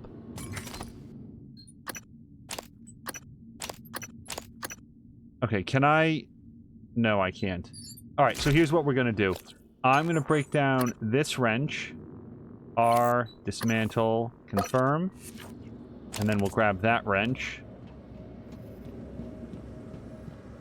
It's at that point where I almost don't even want to explore anything. I only want to find a working recycler.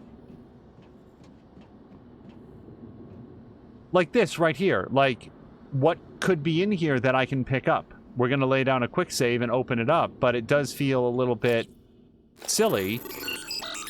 Woof. Okay. Hold on a second. Let me try to... Come on. Nope.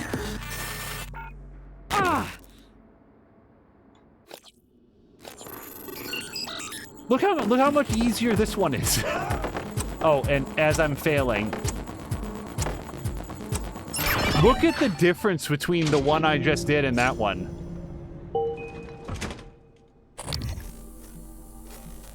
Hold on, I'm gonna go look at this from the other side because one or most of those boxes might not be what it appears to be.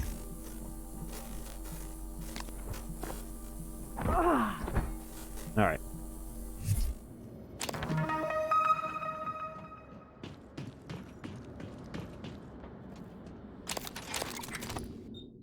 Weapon upgrade kit. Darn it. All right, let's drop this. R. Nope, nope, nope, nope, nope. Stop it. Grab that. And I think we're about to get that achievement for fully upgrading a weapon, so that's exciting. R, upgrade, yeah. There we go. Hopefully that'll be the achievement.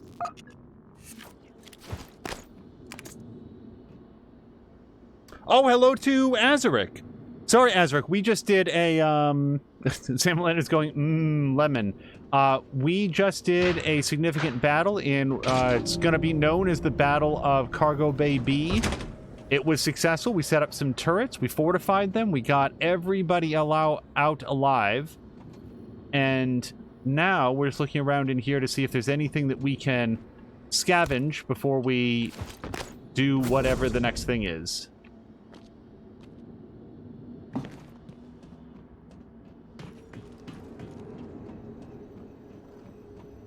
There's going to be monsters in at least one of these.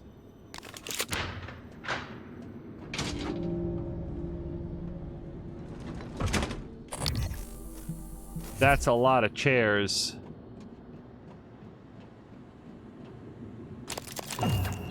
That's a lot of identical chairs.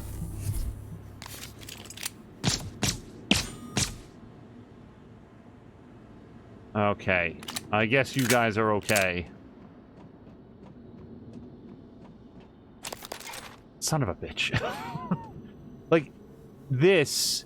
Is there anything... Like, I actually like inventory systems. I think they're important. I think they provide value to what you're picking up because you sometimes have to make important decisions. But, boy, is it not fun to have to juggle these things because I'm so stubborn about not dropping anything that I own ever. So I could reduce the recoil on the shotgun. Frankly, it's not that big a deal. If I was playing on a controller, that would be a lot more important. Is there anything that we can do on the null wave beam? Handling or reload speed? None of that is really good. How about the disruptor? Where even is it? There we go. Upgrade. Oh yeah, either of these is better than that. Yeah. I don't care about the recoil, but getting more shots out of the disruptor gun or getting it to fire faster, those are legitimate benefits. And... oh, well I can pick up ×0 ammo. Simlander saying, you could drop one of your 3 glue guns. Yes, but the thing is, I want to recycle the glue guns because if we look down here, they're worth 1.2 orange things, and those are those chemicals, those synthetics. That is the crafting material that I'm currently the lowest on. I'm not out of them by any means, but I have fewer of those than I do other things. So multiple objectives are that way, and Alex's escape pod is that way, and my next goal is to get Alex's arming key in life support. Okay, well, we're gonna go head over there then. And if we find Price Broadway along the way, so much the better.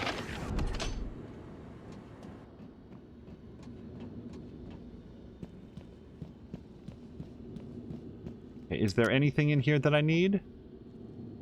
Quentin Purvis, we've previously encountered.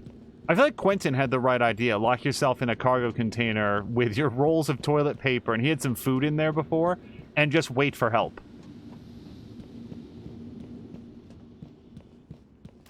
Okay.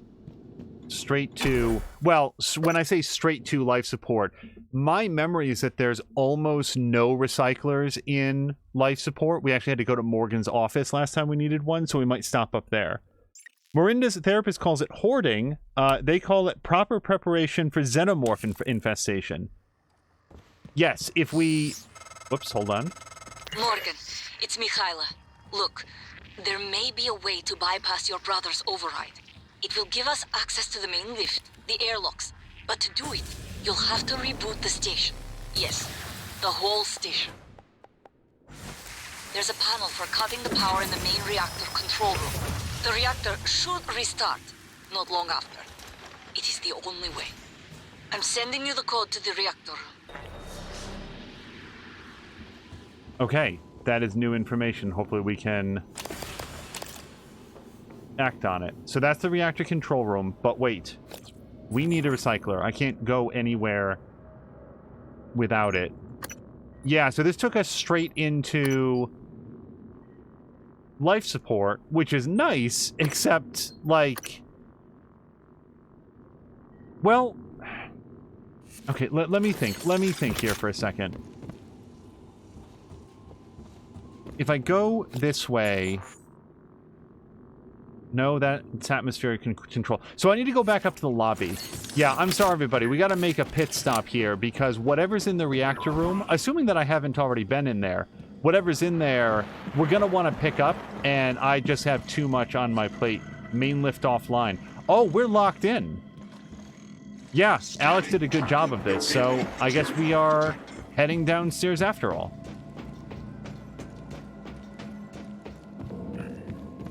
Huh.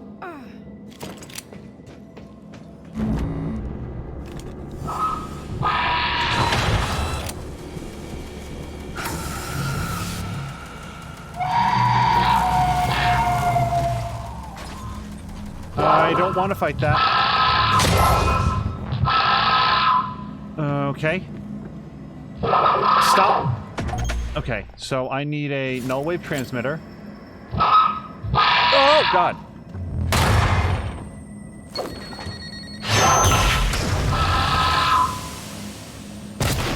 Oh, God, it's gonna eat me. Man, fuck you, buddy. Hold on, let me eat some snacks.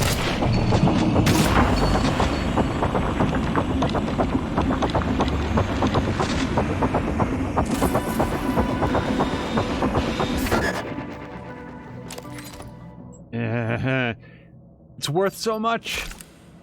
I need a recycler. Diesel Jones is here also. Sorry, there's a lot happening in the world of this. Nightmares are weaker than they thought. Always just ran from them.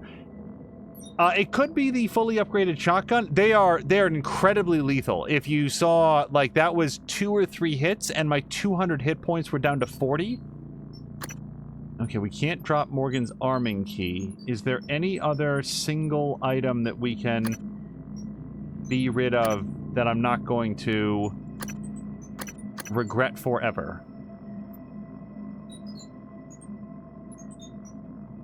Oh my gosh, sort by type is wonderful. Look at this. Yes, let's drink some duck beer. Mmm. Tastes like dead boy.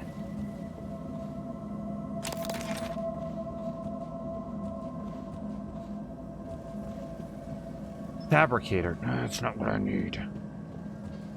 Also, that turret did some work, didn't it? I don't think that one was fortified.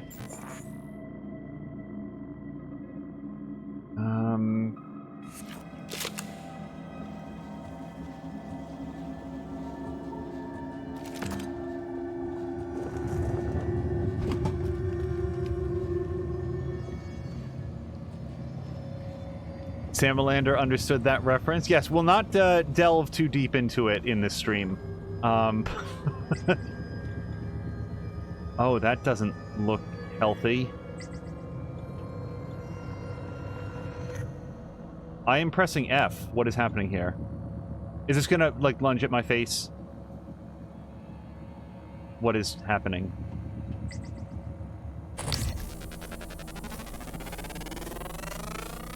Scan complete. More specimens required. Eliminate the technopath disrupting the entrance to the... Oh, okay. That's a new trick.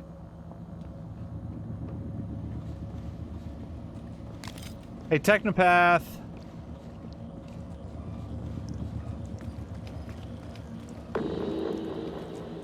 Oh, you can see me through the door.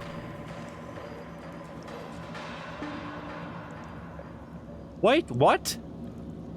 Wait, how is this fair? Also, what is this? What is that? Wait, so I have to eliminate the technopath, but I can't get to where it is? This is... Okay, so there must be a different way in there is the only thing that makes sense. That could be one of the drop points I'm now recognizing. Yeah, if we can get up on the piping, might be able to get along there. Come on. Come on. Okay, and now up here. Up here. Flashlight.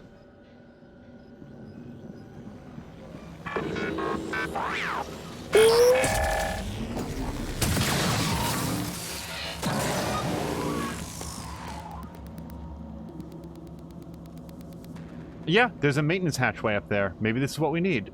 Nope. Okay, so how do I guess I build a glue staircase up this wall then.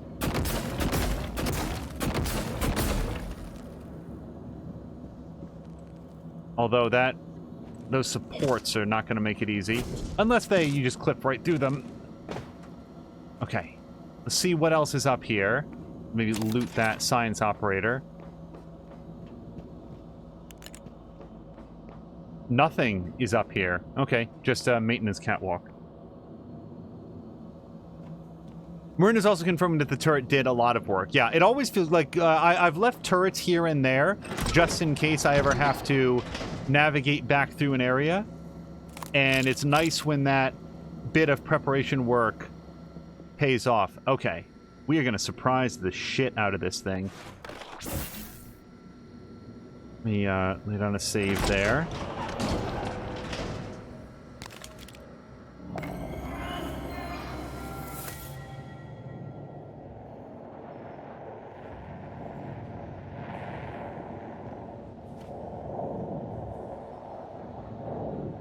Got a pretty good range, but not enough from here.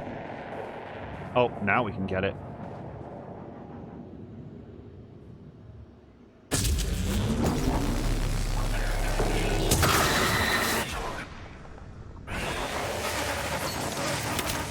Go! This might sound strange coming from me, but I admire what you did.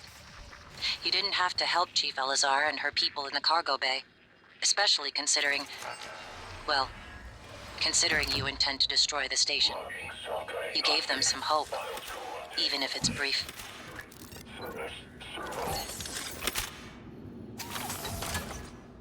Ready to scan. Nope. Okay, but this super thermal amp... Well, I'm not using any super thermal powers, but I'll still take the upgrade. Too Far, Too Fast 3. We've already read that. Talks about the Reagan era. Water treatment, turn on power. I don't think that's going to work, but we're going to give it a shot. The supervisor authorizing this request certifies that all safety factors have been considered and are satisfactory. Installment of psychoactive particle injector, henceforth PPI, I would like to get your approval to connect the PPI to the station water supply. No.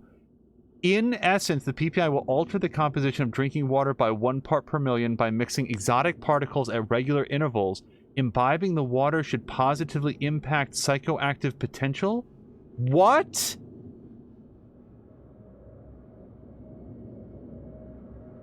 So this was this was approved by Hans. He approved it. Jesus Christ. You ever seen the movie The Stuff?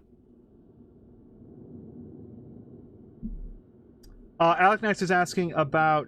so Marina's saying turrets do a lot of damage quickly. Too bad they're made of paper. Well, the fortifying them, I found, is as a... like it's not like doubling their health bar. It's like quadrupling it. It's a huge upgrade.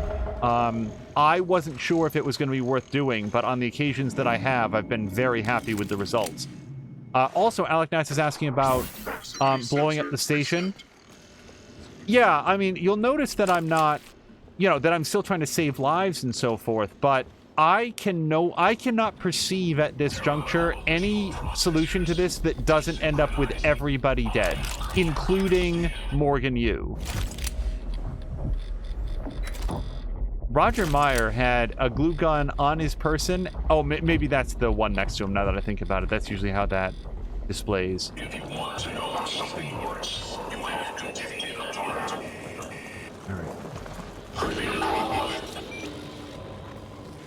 I need to make a swap.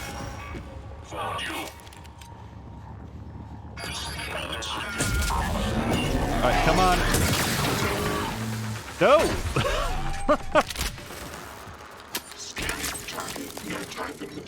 Alright, also, let me see if I can turn on the power in here. I don't think it'll work, but... Oh! Well, I'm very glad I gave that a shot. Maybe this recycler works. Or maybe it works too well. Okay, so that's not a recycler. I can't go upstairs. We'll fix that in a moment. Let me go around here. Is this working now? It is! Bum, bum, bum, bum, bum, bum. Transfer junk.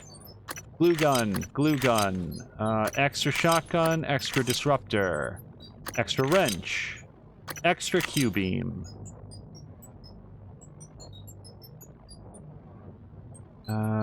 Was there anything else?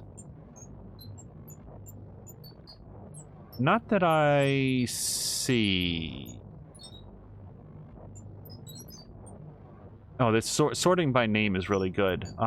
Typhon Lure. Do we have too many of those again? Where are they? Also 12 neuromods, everybody. Typhon Lure?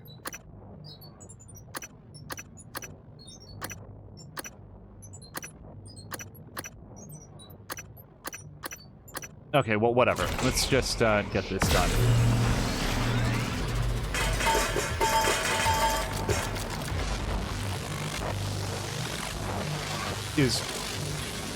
The hell is wrong? Okay, I don't feel like it was doing that a minute ago.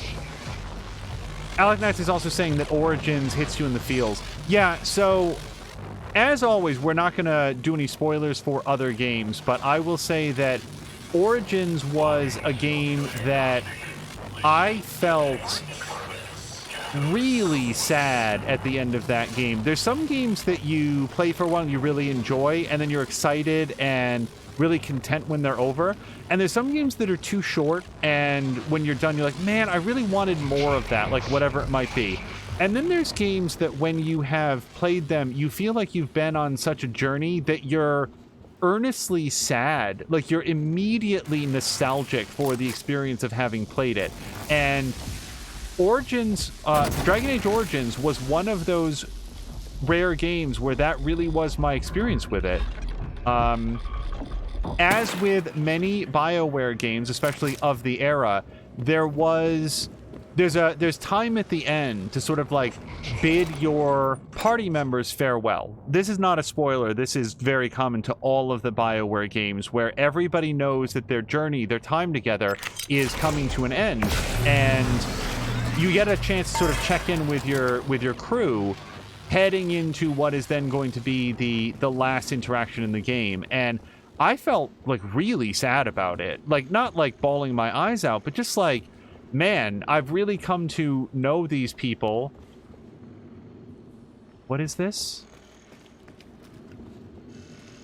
I like that game a whole bunch. I probably felt more invested in those characters than in the characters in the other games, as much as I enjoyed the other games. Waste intake. Okay, so that's what that is. Let's not touch that.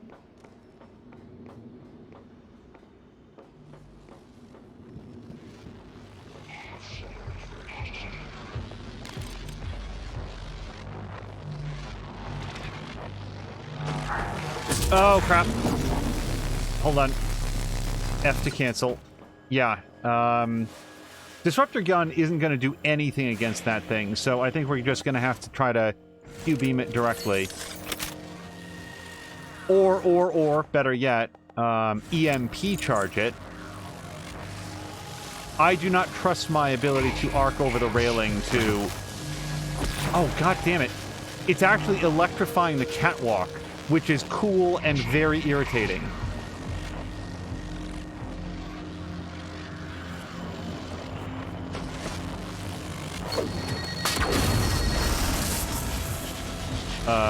That's not what I wanted it to do.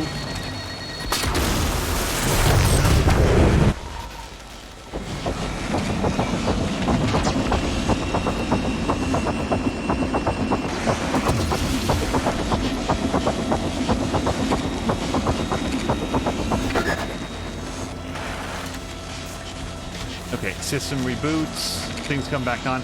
That's a terrible sound. Price Broadway. I think the worst of it is past us. Oh, I bet that's the password. V0DKA. Yep. Okay. I don't have to hack this one. Price, I've always had your back, but you are pushing things too far right now. You have to get a grip. People are noticing, Price. People higher up the chain than us. Quit avoiding Dr. Cole and just go talk to him. I believe you can get through this. Let me help. M. It's Emily Carter. Oops, hold on. Hello, Price. According to the information I've received, you pose a danger to yourself and those around you. I cannot overstate the seriousness of attempting to perform your duties on this station while under the influence of alcohol. I've written a prescription for you. You must take the medication, refrain from alcohol, and remain in crew quarters until we can meet. You are temporarily suspended from duty, and Chief Aleutian has concurred. That's from Matthias. With Chief Aleutian on copy. I don't see any evidence of a drinking problem here. I have evidence of a drinking success. Oh, wait, we're not done here. Per water treatment facility, blah, blah, blah. Unlock processing terminal. Sure.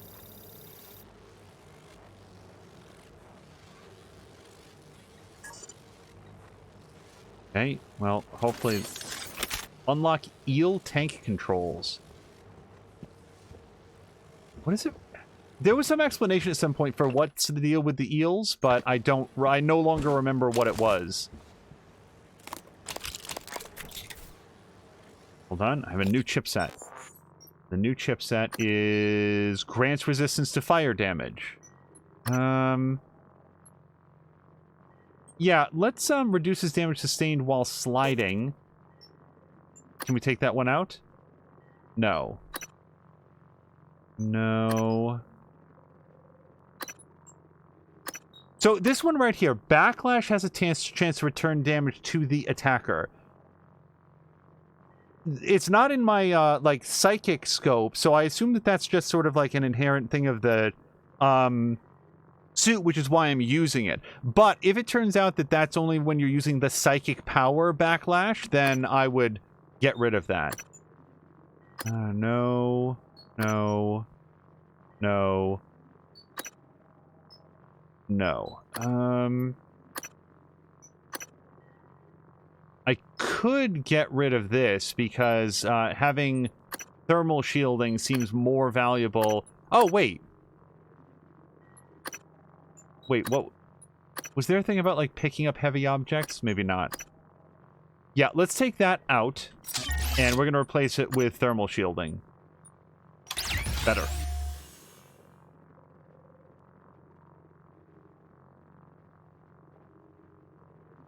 Oh, really? Salamander never finished Dragon Age Origins because of YouTube copyright issues. That's a shame. Salamander's also saying there's some games that suck you in and never let you go no matter how hard you try. That is how... Let's see. That's how I feel about Stellaris, among other things. Like, I've never figured out a way to stream Stellaris and make it fun for the viewers, but man, I love that game. Civilization 6 is in there. Yeah. Actually, every version of Civilization until the next version comes out, at which point that is my new obsession. Harvesting protocols. Abby, please make sure your crew takes extreme caution when handling the harvesting equipment. Recently, a bottle of Old Sardar bourbon, empty, was found in a batch of eels we sent up, and I can only assume someone in our division accidentally dropped it in the tank. No one wants to chew glass when they bite into a unagi roll, or anything else for that matter. Let me switch this out, put it away, grab this biohazard waste that they're keeping. Well, it is waste processing, now that I think about it. I guess if you're going to have it anywhere.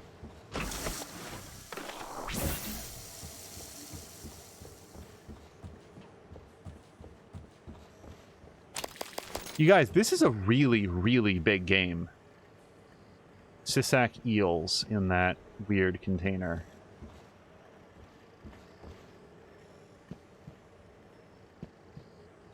So I'm just taking a look to see what, if anything, these are.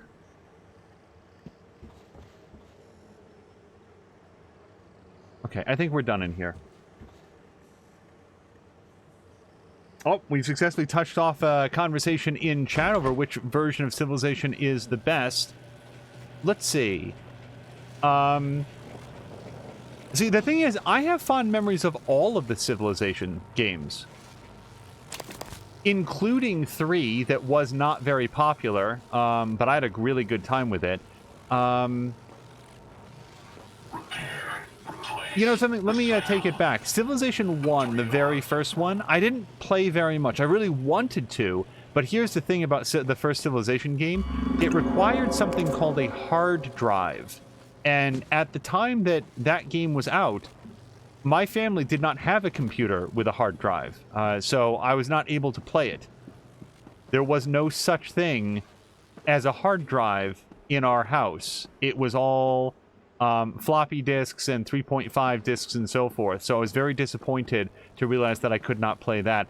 I believe Sim Earth also fell into that category, with the difference being that Sim Earth was a terrible game. It was very, very bad, according to my memory. Sim Earth wasn't so much a game as it was a tool set to practice being bored with. And I remember being so excited for Sim Earth, like the idea of managing multiple cities around the world, which is what you actually do in Civilization. I was so excited for that game, and I remember being absolutely devastated when I had finally been able to purchase a copy of Sim Earth, and then realizing that I couldn't play it. Like, it physically would not work on the system, and we had to return it. Because this was back in the age when you could return PC games after they'd been opened. Although I think at the time it might have been like a Tandy game or something like that.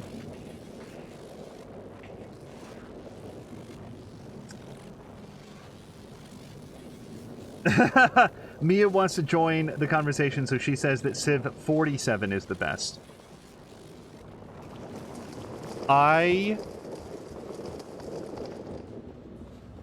Yeah, after we get to Civilization 2... So, I will say this. I felt that Civilization 3 completely outclassed Civilization 2. I felt like Civilization 4 was a wonderful expansion and refinement on a lot of the ideas from Civilization 3, and the AI was a real son of a bitch in that game. Oh dear. Kane Risotto didn't make it. I actually legitimately like little vignettes like this. Like, Kane does not appear to have been killed by an alien. He was killed by the effects of an alien, like the general disruption and like the explosions and shaking and all the other problems that we've seen on the station. Something heavy fell on Kane. That's it. He just got. Not every single person is the victim of a monster attack.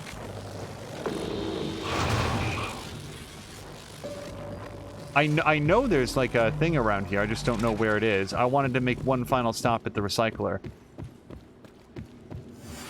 And then Civilization 5 was where the conversation started to become about every Civilization game. Well, it's not as good as the one that came before it. With both Civilization 5 and 6 falling into the... Wait, do I have anything more? I got rid of all my duplicate weapons, right? Yes. Okay.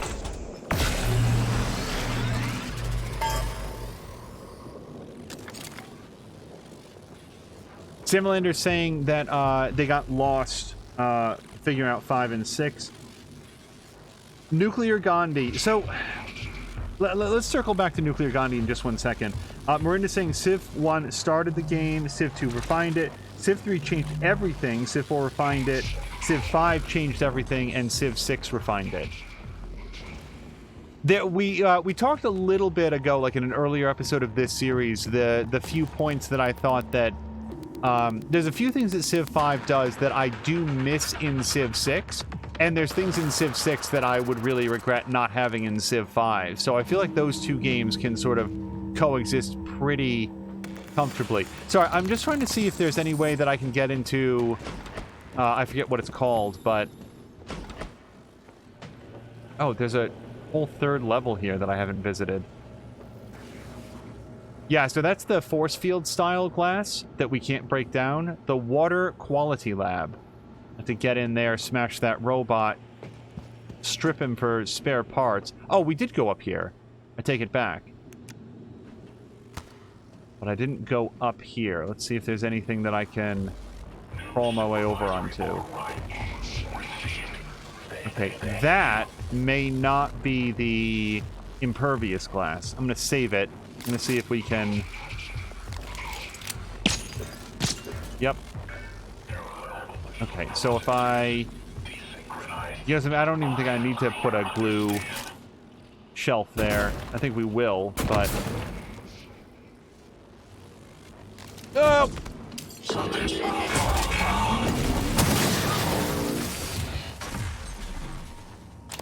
Okay, I almost fell, but we made it in.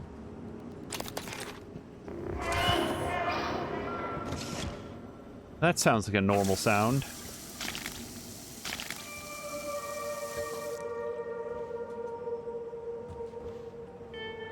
Sam Melander's saying that he cannot grok those games. Also, I almost never spend any crafting materials on organics. I wonder what it is that I'm missing from my crafting repertoire that I'm supposed to be putting all of these towards.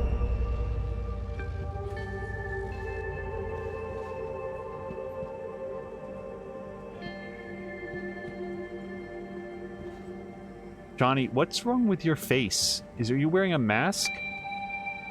Oh, he is. Okay. So I was just trying to figure out what I was looking at there.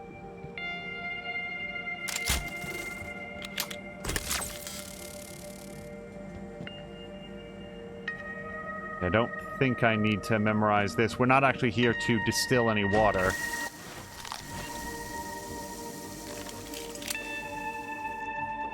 Alright, so now I can go up there. Do I want to go up there? I'm not sure. Were there any computers or anything in here for me to interact with? It doesn't feel like it.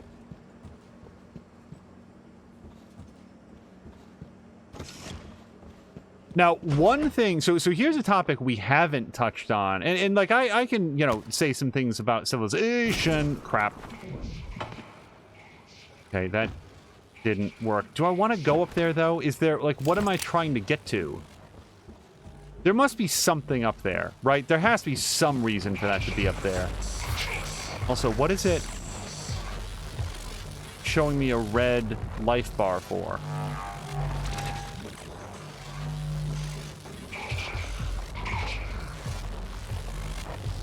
It's always nervous-making when...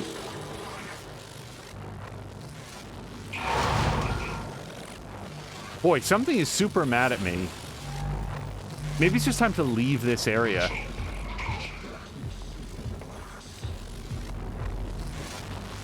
Okay, this goes down to waste processing as it turns out. Let's go see what's down here. Oh, the thing that's mad at me. Oh, that's not gonna work. Oh, I hate this. Okay, stop. Q-beam.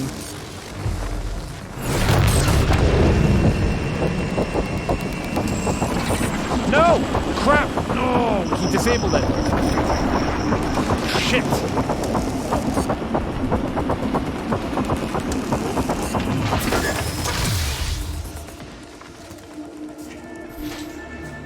That's why I usually try to take those things at range. So, Civilization Beyond Earth. What's the deal with that game? Like, why did it come out so, like, incomplete? Like, why is it lacking a soul? I've played it. I played it back when it came out. I played it with the expansion pack. I've tried to get into it a couple times. It feels so hollow, even though it mimics so many of the gameplay mechanics of Civilization 5. Like, it's so heavily, clearly steeped in Civilization 5, and yet, when you're playing it, you just don't care about anything that's happening, and I don't know why that is. But I can't pinpoint exactly what's up with that game, why it came out so far below all of its contemporaries. Chief Mitchell expects these things on time or it throws off his menu for the whole week. Half get packed whole, half get butchered for jelly. Okay, so that's just a delivery schedule.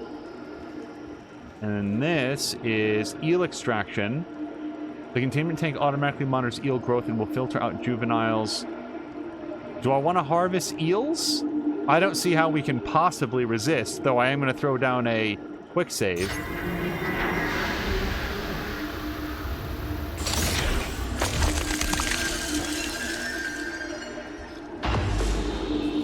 Oh, good.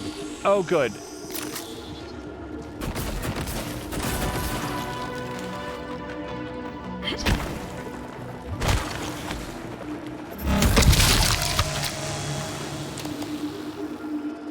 Okay, we accidentally did a quest. It's Price Broadway.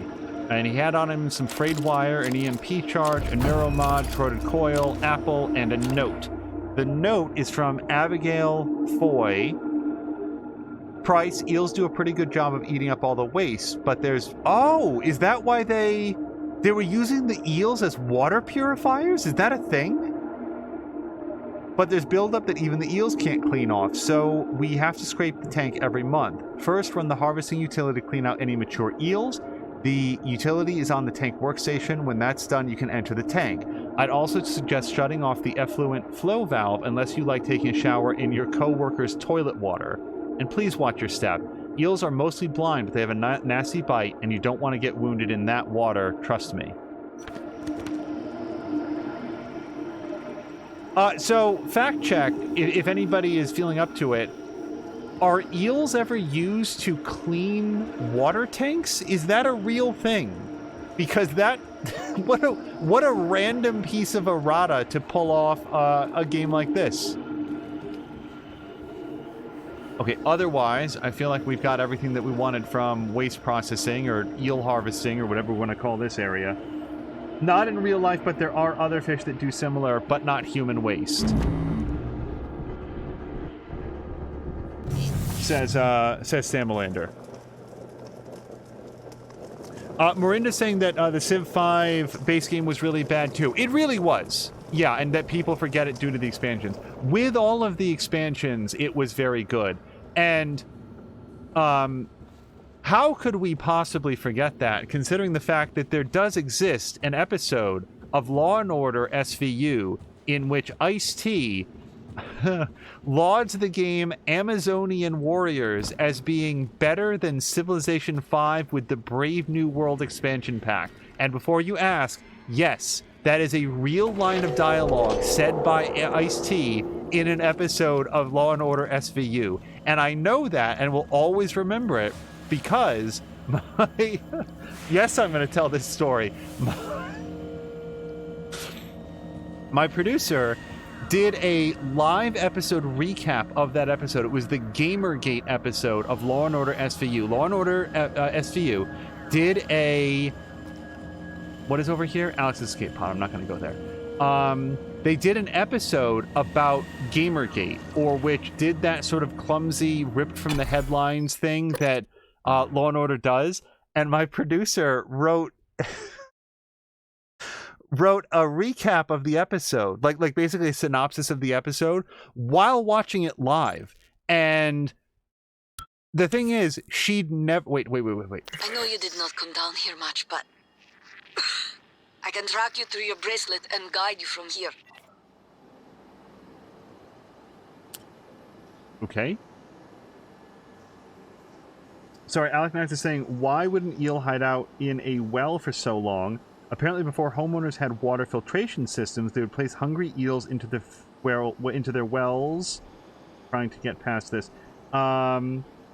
However, I don't know how widespread this was. To clean the water of its insects. Okay, that's interesting. The trick of it was she'd never seen an episode of SVU, and neither have I. I've never seen an episode of SVU, even to this day. But I did read that recap, and I will... It was a lot of fun to read, and I remember that specific line from Ice-T was called out, and I said, is that a real line? She said, yes, it actually says that. And it's so wonderful that, because Ice-T is reportedly, actually does play games. Whether or not he plays Civilization, I don't know, like what his particular, gaming preferences are.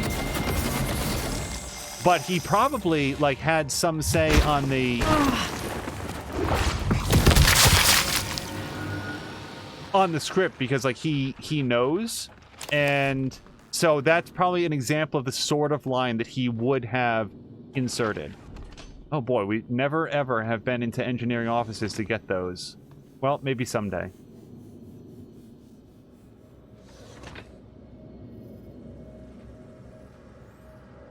Mia's upset that I haven't seen any of SVU.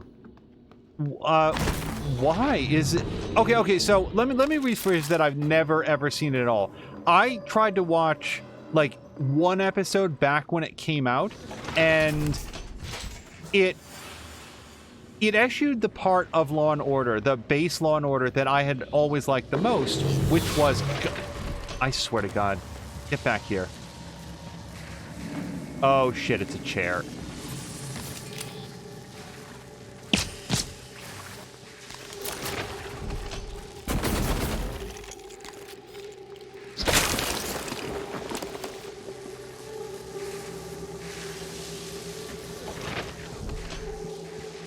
Okay. Sorry, there's a lot happening right now. Lower level, reactor control room.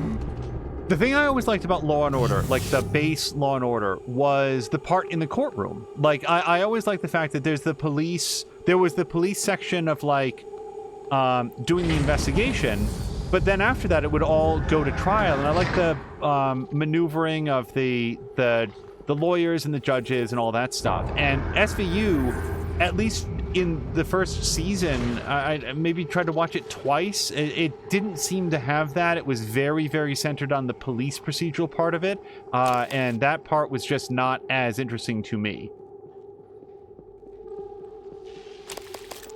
Don't know why there's mimic corpses around that are unlooted, but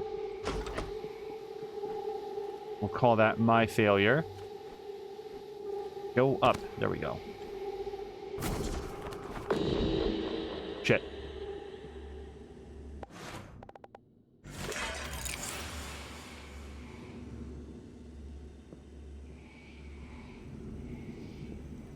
Oh, let's just fix this turret. Let it do the work for us.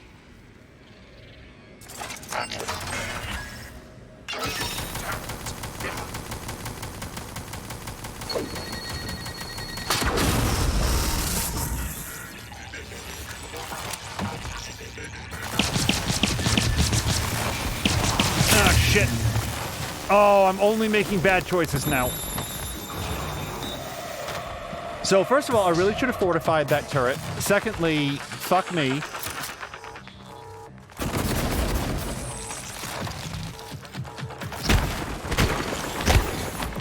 Die. Okay.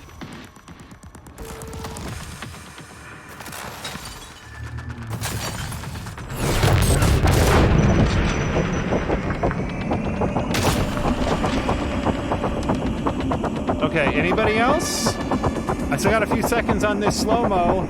And settle up real quick. Nope. Okay.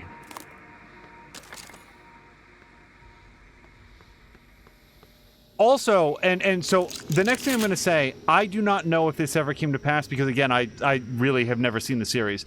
But, like, right away, it introduced, Law & Order SVU introduced the fact that Christopher Maloney's character, Maroney, now I'm second guessing on his name, but the actor's character had a daughter, and on a, like, special victims unit television series about, like, sex crimes, I was just, like, immediately, like, my immediate reaction is, I don't want to see the episode where his daughter gets sexually assaulted. I don't want to have a television series where that becomes a plot point.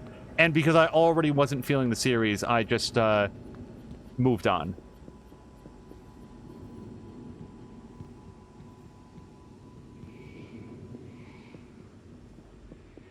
Sorry, we are stalking the hell out of this Phantom. I think we're probably gonna shotgun it.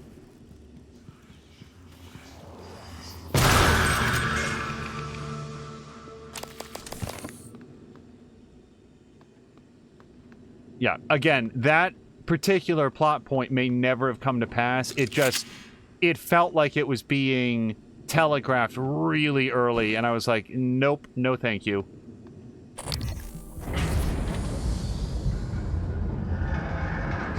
Boy, this really got combat-y. It's not locked so hard on that guy that Hello, are you here for an appointment? fail to see the other friends that he's got. Anybody else? Also, where are your bits?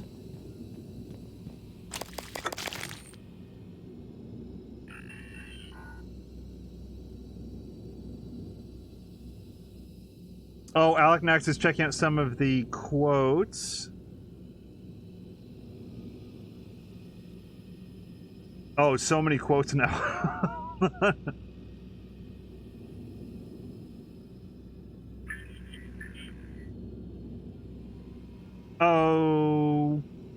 Okay. Okay, so it started with somebody adding a quote. And then Miranda says, I dislike in police procedurals that the police and prosecution are always right. They always find the right person, never have false accusations, and any defendant who gets off is guilty who got off on a technicality.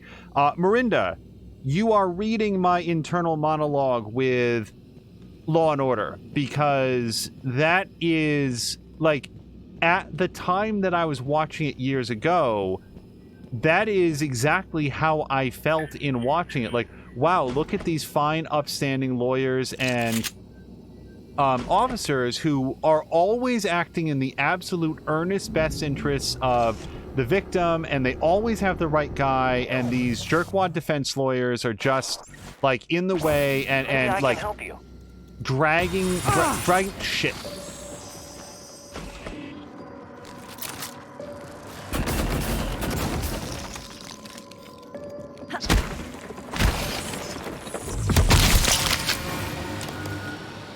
And that's because that, of course, is, like, everybody is the hero of their own story, and it's a television series about the police and prosecution team. And as we've now really come, you know, what the country has been trying to come to grips with over the last several years is how far removed that is from the reality that a lot of people live, where they are, in fact, falsely accused of things, and the police...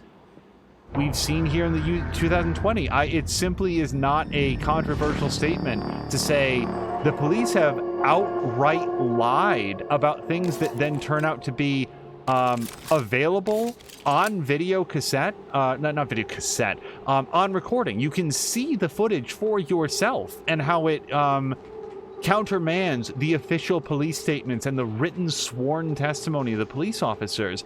And now to look back at so many of those, like, years of Law and Order, it's like, is it too much to say that it's just naked propaganda? Because it feels that way. I don't want to drag the stream off on a different topic, but I think that Miranda makes a really, really excellent point that a lot of police procedurals present the police as being unflaggingly neutral and good-hearted arbiters, and for like unfailingly all of the time. And what we, I think, are seeing is that as many police as that is true of, it also feels like it's very true that when a police officer in a precinct is not acting in good faith, the department just sort of like closes ranks around them and protects them anyway. And in the event that the heat gets hot enough that they wind up getting in serious legal jeopardy, they simply get put on unpaid administrative leave and then transferred to a different precinct. So it doesn't feel like a very fair system. And, you know, Law and Order is on infinite reruns all of the time, and it's easy to look at those episodes and to realize what a utopian view it has of our justice system and how far removed it is. Like here's an example of something that just, when I say just happened, I mean, there's been so many examples of it. So this is some sort of a lift that I don't have access to from this position. A reporter in... And people are going to just roast me if I get the city wrong, but let's go with Seattle. I'm pretty sure it was Seattle. It might have been Portland. The police released an official statement saying there were arrests. This individual never identified herself as press. This was clearly an attempt to like jerry-rig. I don't. Let me go to the things that I know for a fact were said. The police released a statement saying that this individual never identified herself as press until after the arrest had been made, and they'd already been booked and whatever. And it was heavily insinuated to my memory that this was presented as being like a trick by the reporter, that they had deliberately not said anything until after getting arrested so that they could gin up this false story. So I do see this. I'm going to lay down a quick save real quick. Have some chocolates or whatever that is. If I start getting irradiated, I might turn back. But then, the reporter released the tape that was on... When I say tape, the recording that was on her phone, in which she loudly and repeatedly declares that she is press. I don't remember if she had her press credentials, but she identified herself by name. She identified herself by, like, which news organization she worked for. She did so several times. She was very, I would say, violently taken into custody by the police. And by the way, the recording shows an officer come over and stomp on the phone multiple times in an attempt to break it, in an apparent attempt to break it. Those details were somehow omitted from the police officer's official, like, tweet out about the experience. And in fact, what they said was the dead opposite of what happened. So when things like that happen, whose fault is that? Is it the arresting officer? Is it all of the other officers that are present in that recording that know what happened but somehow couldn't be brought to correct what the official account was? Is it the responsibility of the person writing the tweet, who decided entirely of their own accord to ignore all of the facts and make up this completely ridiculous lie about what had happened? After a while, after enough of those events, it feels an awful lot like it's just all of them. That there's simply a handshake agreement for all of them to back each other up, no matter what is said. Sorry, I'm getting way off on a big tangent. Timlander says that they have thoughts, but too much. Brienne said they were minorly distracted, but having moral discussions about Keen characters, how it's going. It's going okay. Timlander says chocolate. You see, they're allowed to lie under oath because of reasons and such. And More Than a Me is saying, no need to be sorry. It's infuriating. So I assume we're going to need this diverter to repair the thing, but I don't know where we need it yet. So I don't want to bring it all the way down until we know where it's going. Here's the thing. I don't want to slander cops. I don't want to spread, like, lies about cops. I want truth to be said. So when I talk about these things, I am talking about events that I've seen with my own eyes. Like, when the story that I just shared, I do not remember her name right now because I wasn't really planning on talking about this randomly during a Prey stream, but I looked up the reporter. I made sure that the woman on the recording is a reporter who works for that news station, and she is. You can see her in the tape. You can hear her in the recording. It's just... And like, I don't think anybody in this crew is going to say it, but, like, oh, recordings can be faked and stuff like that. Well, maybe they can, but the trouble is I have a recording that I can see with my eyes of what happened. I can see the police officer stomping on the phone in what appears to be a deliberate attempt to break it.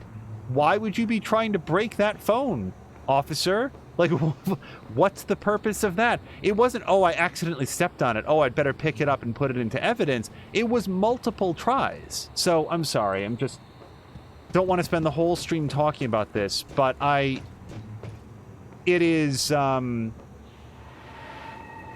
it's very, very uncomfortable. I want to live in a world where law enforcement is equal and fair and earnestly trying to do the best that they can for the entire population. I want to live in a world where where they are reliable and trustworthy, and that others have the same experience with police that I have had personally, where I've never had a bad encounter with a police officer, but I recognize that that is not the experience that they have had, and that's not fair.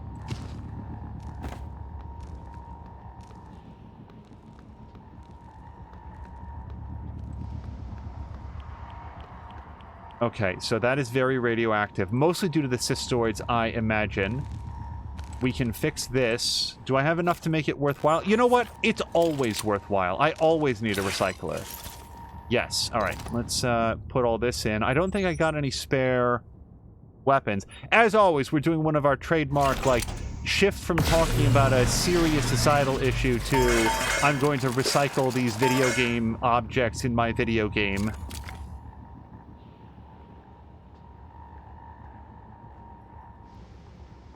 Simulator saying qualified immunity means cop is the job where you can happily murder. More Than a Me is saying, you guys, Angel and I, are going to have joint strokes one of these days because one of us will call the other, and invariably during our short 2-hour conversation, we'll turn towards politics and get each other so riled up, we should probably wear blood pressure cuffs during those calls.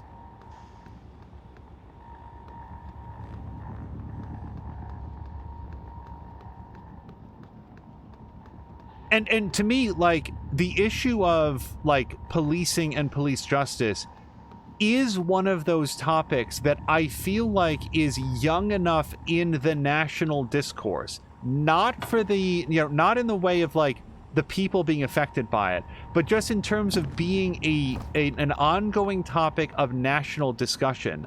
I think it's young enough that we can still expect to encounter people who just don't know yet. Like, their experience in life is like mine. They've never had like a horrible, violent, criminal encounter with a police officer themselves, so they doubt that it's happening, right? And they mistakenly believe that, like, oh, that must mean that, like, oh, if the cop was acting in a way towards that person, it must be that they did something wrong. Like, after all, why would the cops lie?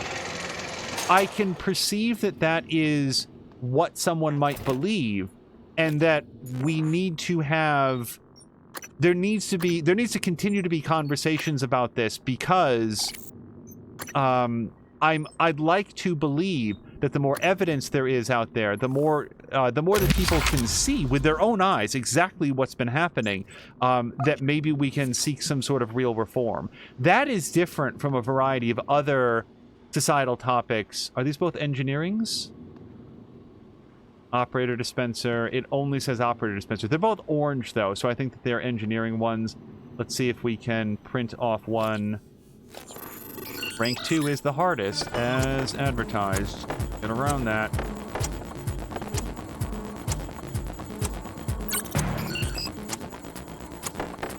Go. Go.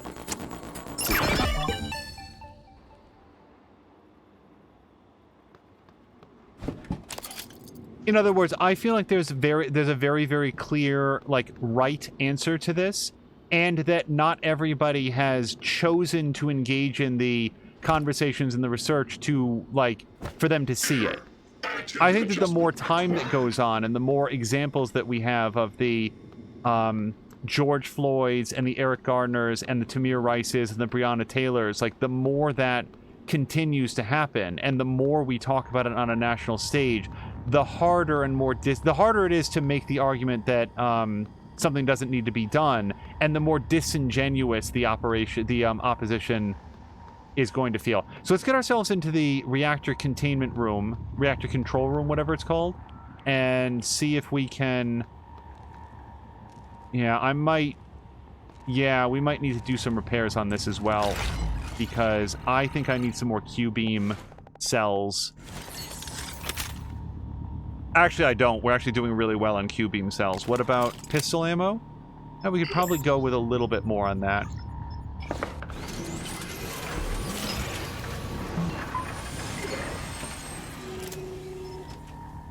You know, by comparison, portable turret, look at that. I have no idea when I picked that up, but they mentioned that earlier in the episode. Probably some shotgun shells for good measure. Always get the ammo that you use the most of. And then for that matter, how about the, yeah, we're down to like 3 full reloads. Let's get some disruptor batteries.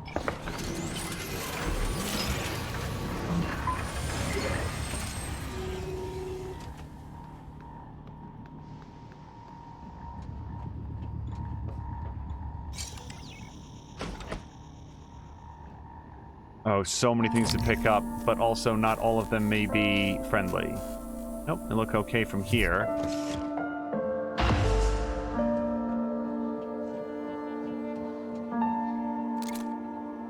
Very soulful music here in the reactor control room.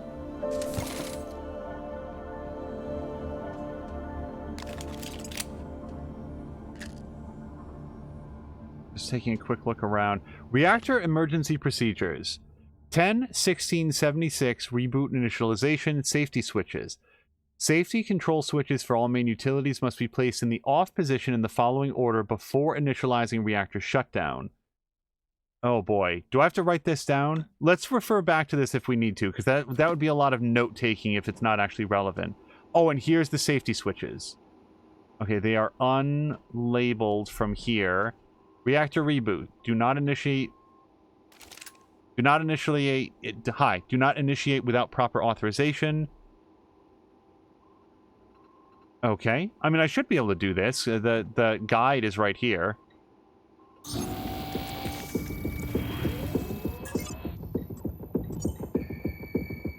Okay, so we have to switch them all off. So, magnetosphere, substation, and photovoltaic rings. Is there a timer?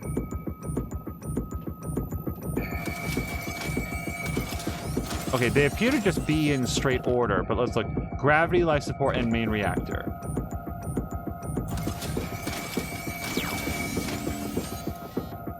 Okay.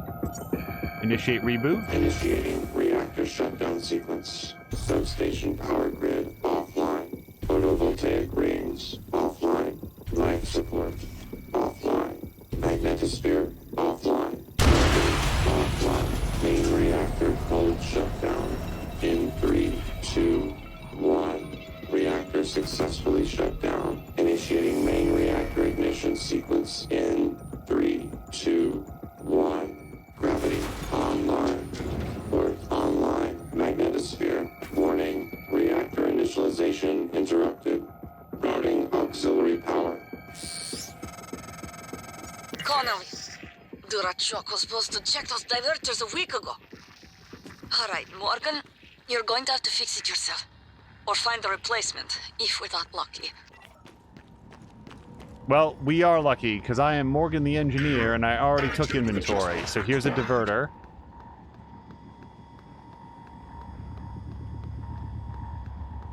So I feel like we need to do this really quick, because among other things, the magnetosphere is offline, and that would be the thing that keeps all of us from burning up in solar radiation.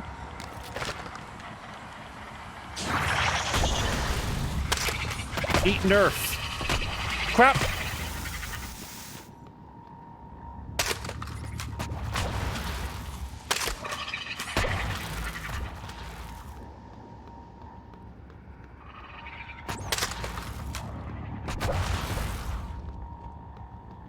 Okay, we'll go looking for the darks that I shot shortly. Oh, I don't like the amount of radiation in here. Can I do this fast? Where does this go? Second. Do I pull this up? Radiation Yep. detected. Seek medical attention. I've loaded the replacement reactor diverters on the freight lift as requested. I asked Connolly to send them down when convenient. Okay, hold on. I need some... Should I take some anti-rads now? Or am I just going to get irradiated some more?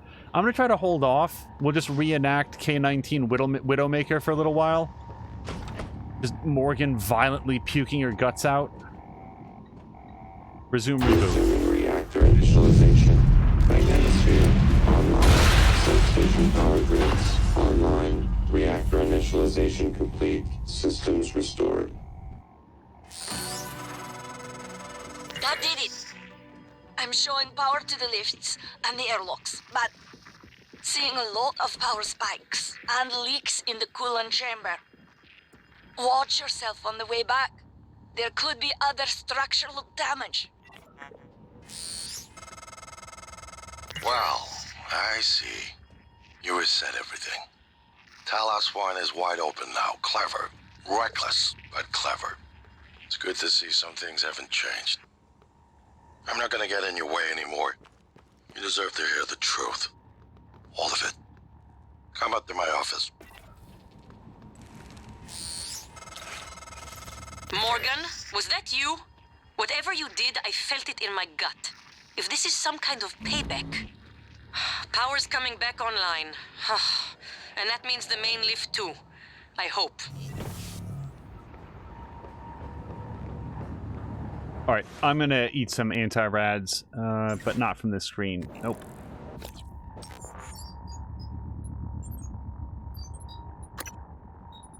And so, just not to belabor this topic forever, but I had an opportunity to speak with a... How do I... G to eat? There we go. I had an opportunity to speak with a retired police officer, and, like, other members of his family are police officers, and just ask, like in what I believe to be a very neutral way, like, what was his take on all of this? And it was just... The cops are absolutely right. The protesters are absolutely wrong. They are... Oh, there's like an access hatch over there. But I don't think we're going to try to get over there right now. Let's just get out of here.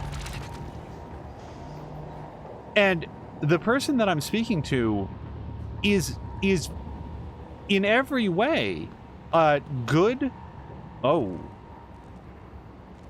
Okay, do I just leave that here? It doesn't seem like a fight worth having, to be honest, but then again, we know that these things do screw with electronics for fun.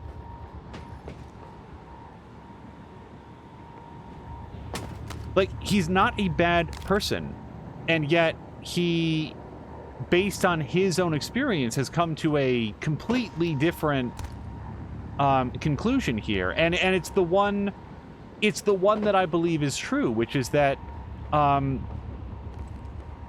officers back up other officers all of the time. Oh, there's many of them. You know what? I'm just leaving. We don't need to have that fight. We're gonna blow up the station anyway, so... Agnes is asking, what is that outside? Well, there's a monster swirling around the reactor core. Technopads, I believe they're called. They use psionic abilities to control things like turrets and to fight for and defend them. What is that sound? Warning. Dangerous level of explosive gas detected.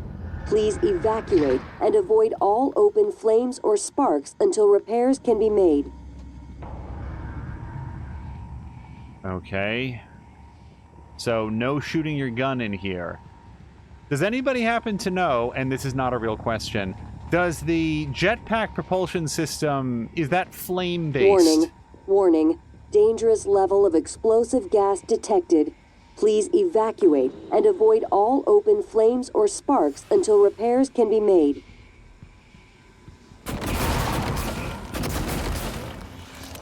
Warning. Hopefully this doesn't Dangerous spark. level of explosive gas detected.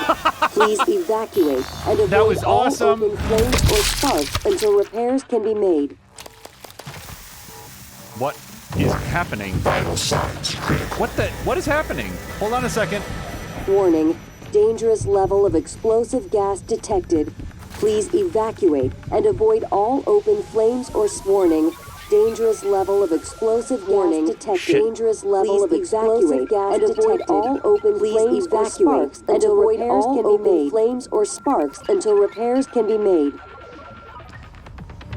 Just so everyone's Warning. clear, that's happening Dangerous in level the of game. It's explosive not gas your detected. stream audio Please that's doubling up. evacuate and avoid all open flames or sparks until repairs can be made. Warning. Dangerous level of explosive gas detected. Please evacuate and warning. Dangerous level of explosive gas detected.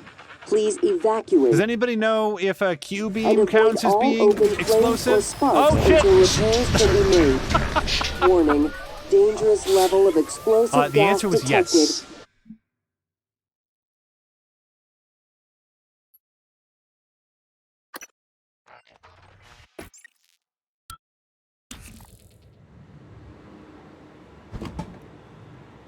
Okay, so this was just me leaving. Okay. This is why I usually throw down quick saves anytime I'm about to do something particularly unwise.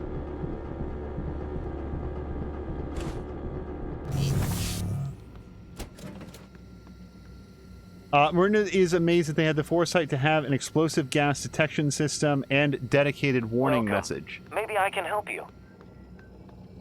No, we didn't encounter this fellow before.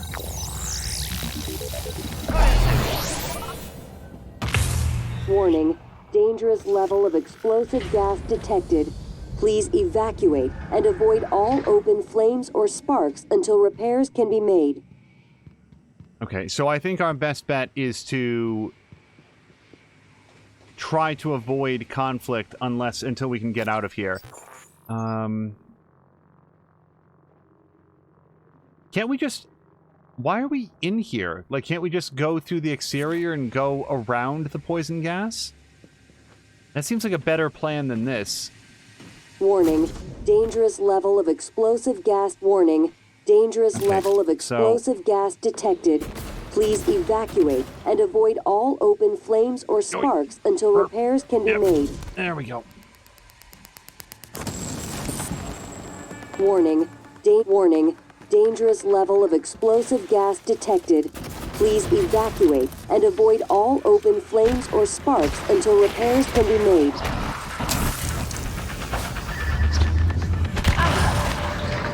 Warning. Oh my god, level be of more dead. explosive gas detected.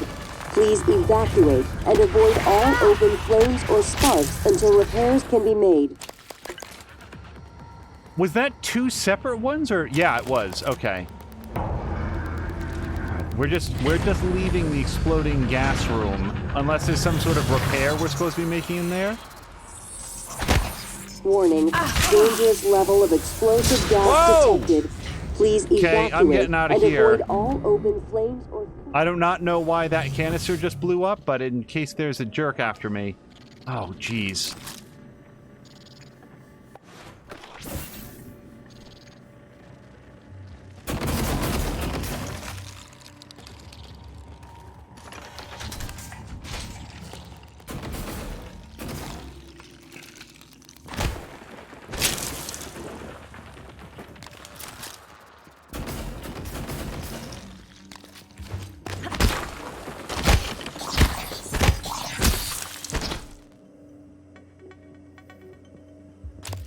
I don't actually know that that one's frozen. I might have just blocked line of sight to it, so it doesn't realize that I'm here. Nope, it sees me now. Alright, I think we're safe to get shooty, though.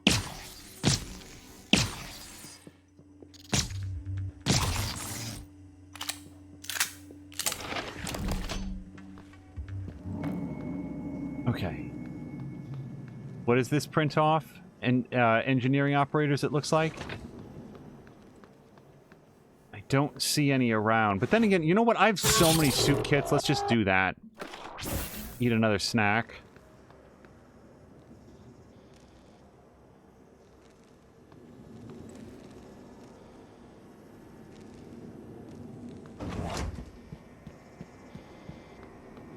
Alright. Yeah, I feel like I personally would have gone outside, but the marker was showing this way. Sam Lander's saying, if I'm on a space station and my coolant is flammable, I would mandate that such a system exists. Also, no way in hell you use explosive gas for anything on a station, because fire is the fastest way to die in space, and one of the less pleasant.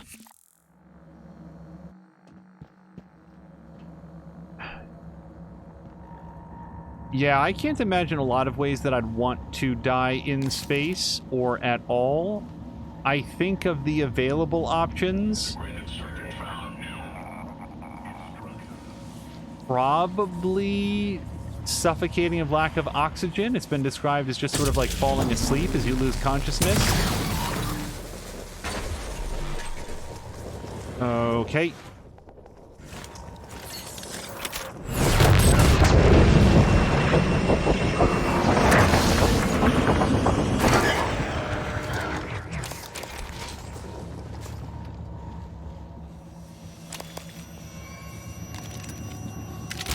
Yeah, let me just take a second here to do a quick weapons check. We are burning through all manner of different ammo, but yeah, I think we're okay. Also, I've got so many mods. 16. Jesus. Let's spend these on something cool. I want pulverize because you can see how much how many attacks I do with the wrench. Leverage 2 and 3 would be pretty cool, and I can actually afford to get both of them if I want, but before we commit, increase your health to 300. I think we're going to do that. That seems like a good way to spend 8 neuromods. That leaves 2 left over. We'd go with Stealth 2, or increase the effectiveness of Psi Hypos. I use so few Psi powers, that's the only reason that I haven't gone there. So, yeah, I think we'll save the rest for now.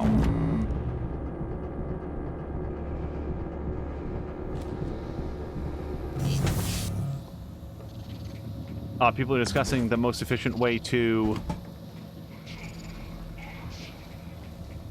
Oh, jeez. Really, design something of a combat.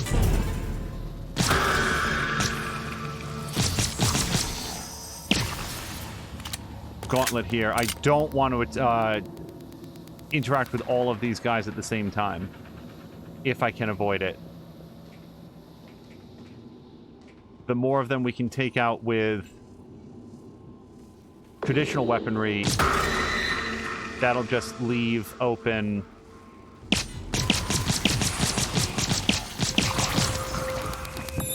us more Q-beam ammo for later.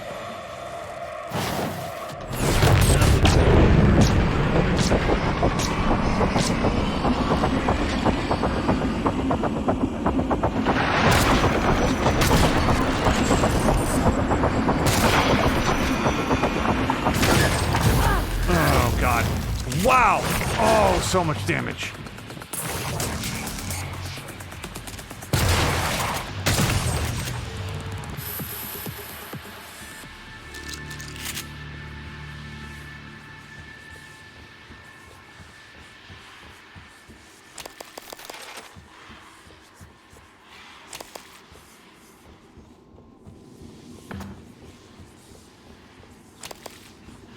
There was a video. So the other game that, or game franchise that Arcane Studios, in my view, sort of famously worked on is Dishonored and Dishonored 2. And those games, especially Dishonored 2 is a masterpiece. It is, in my opinion, an absolute pinnacle of its genre. I say this as a big fan of Thief and Thief 2. Dishonored 2 is a high bar that I feel like others in the space will be working to emulate and surpass for many years to come, if we're very lucky. Morgan, this is Dr. Igwe. I've made it to your office. Igwe, what are you doing here? How did you survive? Chief Illusion. Well, Dr. Igwe. My word. What is that? Is that you, Morgan? Hardly. This is January. Morgan's attempt at having a conscience. But as per usual, it's only evidence of her ego. There's a number of responses I could make to this, Chief Ilyushin. But we are pressed for time, and Dr. Igwe is already showing signs of anxiety and disorientation. Fine. Make yourself useful, Igwe. Stand watch and keep away from the fabricator. Yes, Chief Illusion. And, January. I heard some shooting happening. I don't know what it was shooting at.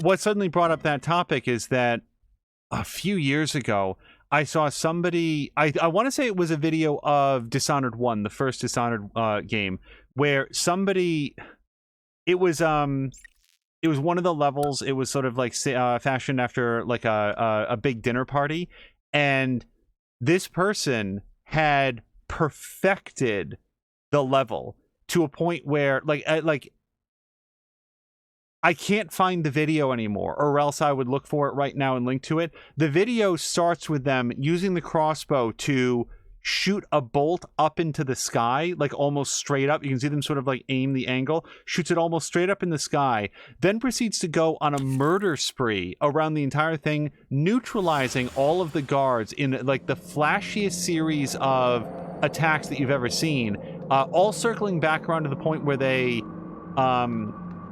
started, at which point that bolt comes down out of the sky and lands directly in the top of the skull of the last remaining soldier.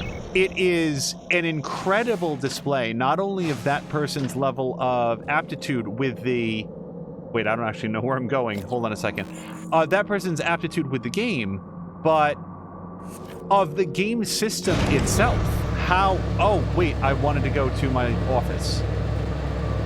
We'll have to go right back down here in a second. It's a super impressive video, and I very much regret that I can't find it, but there's also no better advertisement for Dishonored or its sequel, because it shows off what can be done with those game systems, and it's just... It's so well put together, and I feel like this has some aspects of that as well. And what suddenly brought it to mind is the last battle where I sort of charged forward and then did like a sliding shotgun attack in slow motion at those two guys, which is just like, if I knew what I was doing in this game, the combat would be ever so much better. And I suspect that there are videos like that that show people combining all manner of different psychic powers and weapon powers and mods to do some really imaginative stuff. All right, let's see if we can get up to Morgan's office. Also, I don't know what is... Oh dear. Okay, that's fine. We've dealt with these guys before, although I'm gonna lay down a quick save.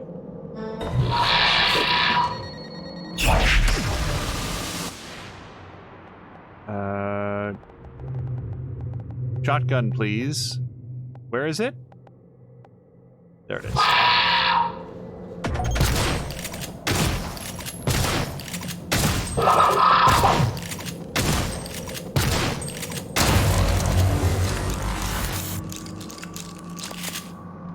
Yeah, the null wave transmitter is a big damn deal against fighting those things, because otherwise they are peppering you with those, like, tracking psionic bolts that will just wreck you. But if you take away their ranged abilities, they're a lot easier to deal with. They can still kill you dead real fast, as we've seen. Morgan, Dr. Yu. Good to see a friendly face. Was worried I might not make it here myself, but my luck held out. I hope you don't mind, but I made use of your fabricator. I was able to gather the right materials to make several refill canisters for your glue gun. Also, if I may show you, with this kit, I think I can increase the fluid intake efficiency without detriment to the weapon's effectiveness. Here. Morgan. Okay, hold on a second.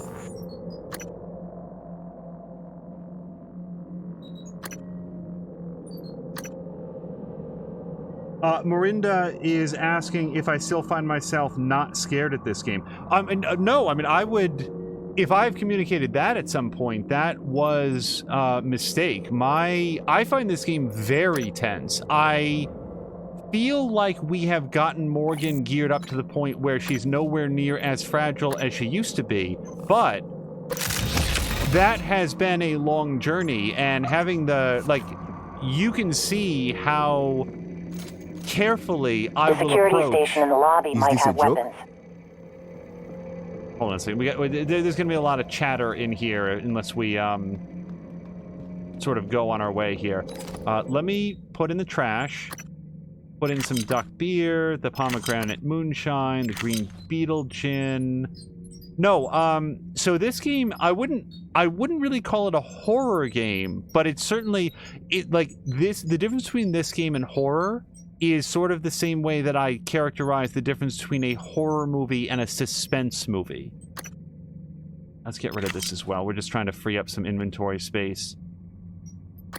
I may or may not want to get rid of a stack of these, but we'll see.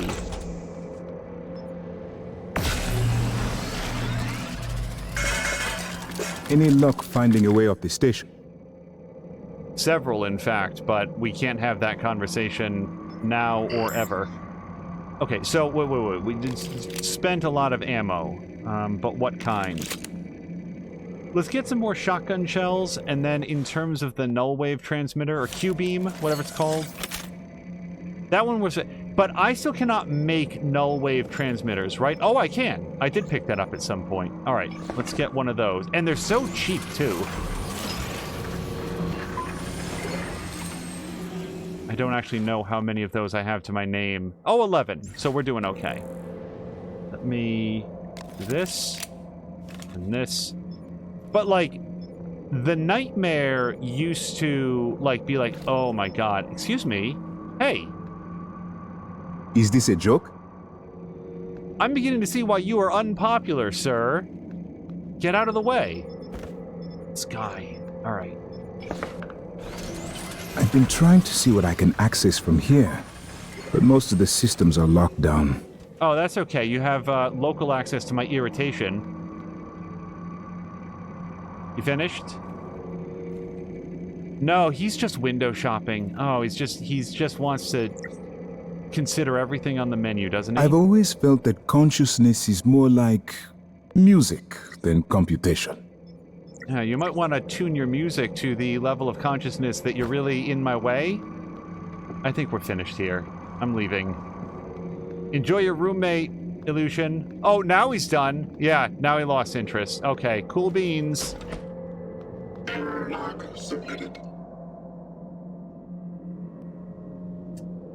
So Dr. Teflon's asking if I'm talking about the Stealth Gamer BR Dishonored runs. That is as likely as anything. I will check out that name. Specifically, it was the party level from the first Dishonored that I remember seeing that one. But I don't know who did it. And if that is the name, then I will look that up afterwards, because very, very impressive. Like, you know, Sunni Legend sort of focuses on doing like one particular like combat scene or something, like really nailing something in a super stylish way. This was completing an entire level in about like a minute 20. And it's so like, it makes you want to play the game, because even if you're never that good, just to see what could be possible.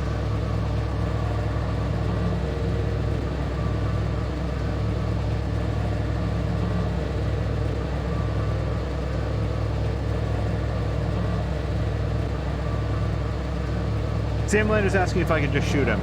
I could. It is an interesting experience playing this game, with every expectation being that we are going to have to blow up the station and all hands aboard it, and yet still caring very much about keeping them all alive. I don't know why. It still feels important. I guess part of it is, what if I'm wrong? What if in the end it turns out that Alex has perfected some anti-Typhon weapon and it's going to wash through the station like a scanner ray from the beginning of Aliens and just eradicate all the Typhon particles, and everybody else survives? To my grav shaft, assuming it still works.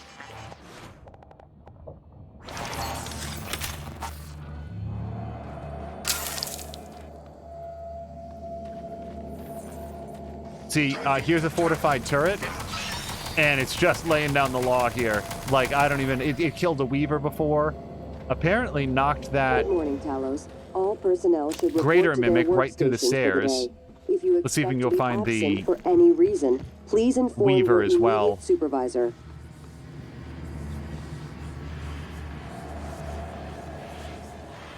Yep, there it is. All right. switch back here. And let's head upstairs and have a chat with Alex. I've been looking forward to making his acquaintance.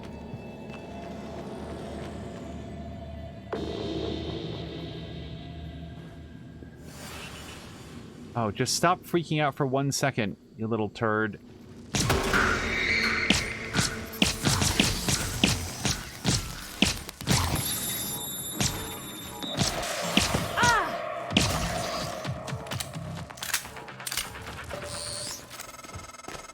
Morgan, Dr. Igwe, are you approaching the crew facilities? If so, this is a sentimental request, but my collection, the gallery of photos the others used to laugh at. Each picture is a decryption key to a set of neural data, connectomes, the guests who came to the station.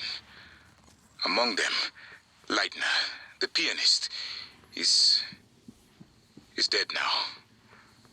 We can't let those skills be lost. It's all that's left of them.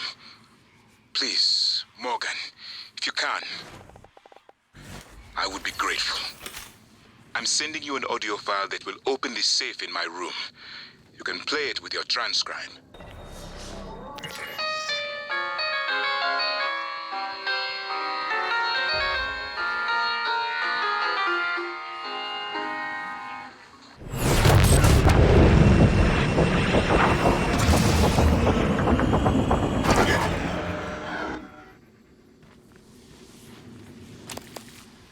Okay, he wants...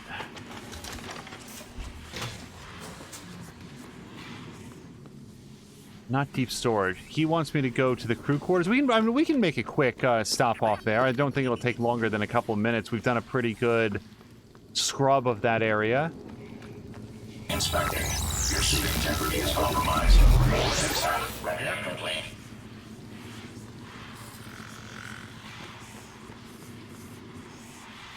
Leitner connections. Okay. Yeah, let's head this way.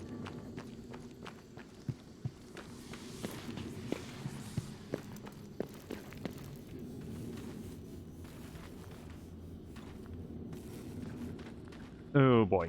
Okay, that's fine.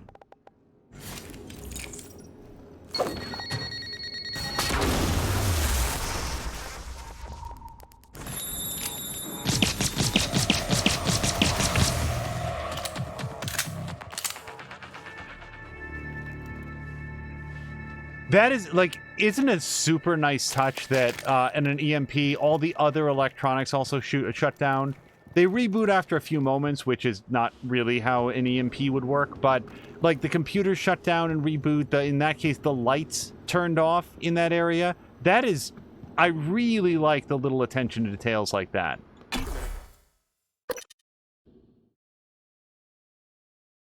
Marinda dislikes how Q-Beam stacks with Battle Fury. It's not like Morgan's personal state affects how quickly inanimate objects outputs energy. I'm not sure what Battle Fury is in this example. I know that we've upgraded the Q-Beam, which would affect the weapon stats, but Battle Fury is...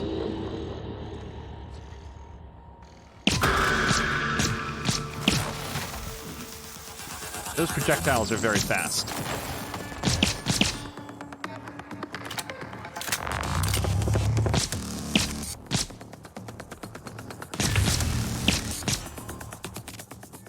Is it dead? It is. Okay. That little trick where it phased through the stairs, that was very neat. Okay, Leitner connection. Also, am I still getting... Okay, something's still happening. So I want to get over there. Let's just check the map, because it'll show us where to go. Right. So we're going to go over here.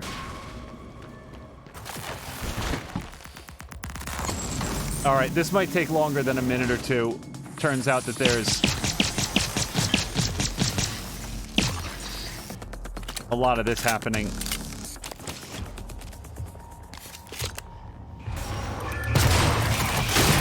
Ow.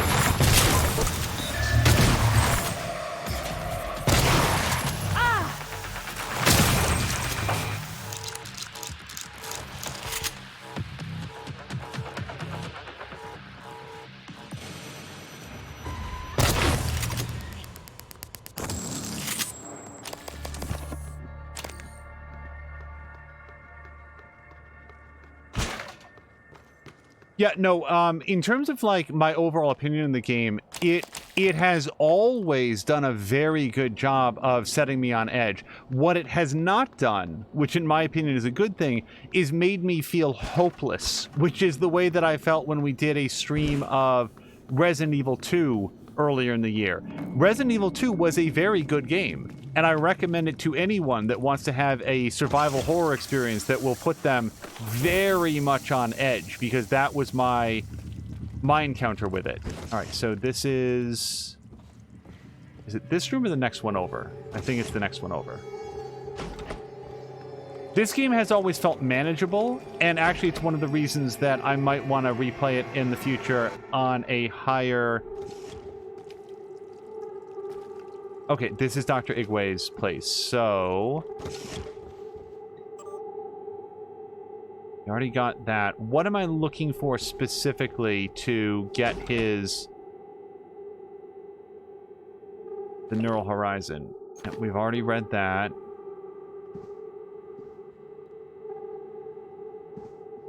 Yo, maybe I just play it in this room. Let's do that. Data... audio logs, Lightner music sample, play.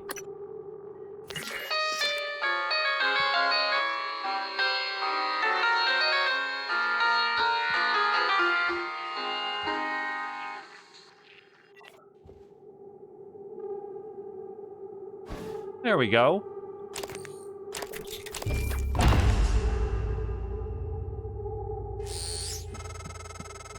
The lock was keyed to the first concerto Leitner played. It was the first time Maya heard him, and we were both. I felt small in the light of his skill. I can play it now too, thanks to a neuromod, but only in my head. You used a guest neuromod. I copied their neuroscans and hid the data on my transcribe.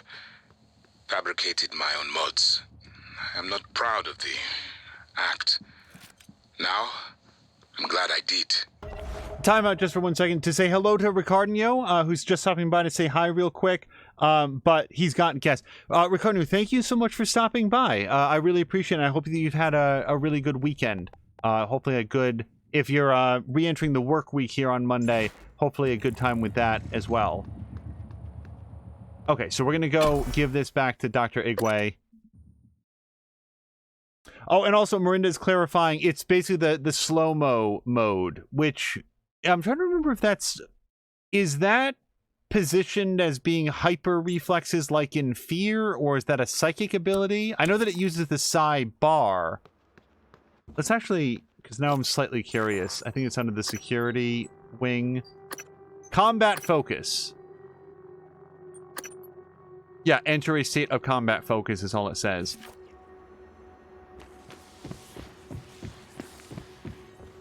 So yeah, Miranda was saying that the Q-beam benefits from the world moving in slow motion, even though the projection of the beam should be linear, you know, in terms of amount of time, not Morgan's concept of time.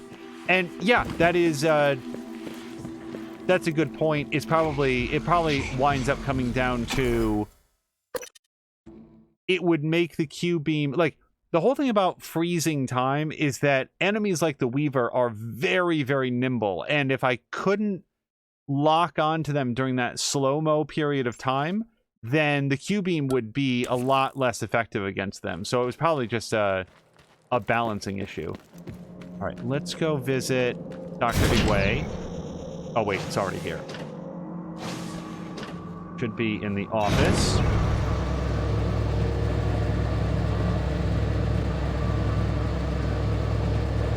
Yeah, Mia, thank you very much for doing the shout-outs.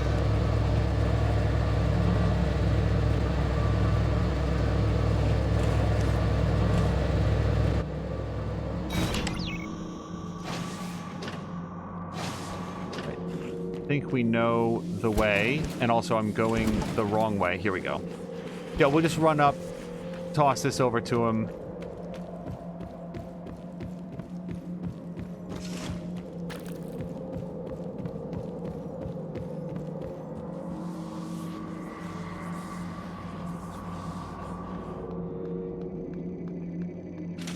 Why Russia?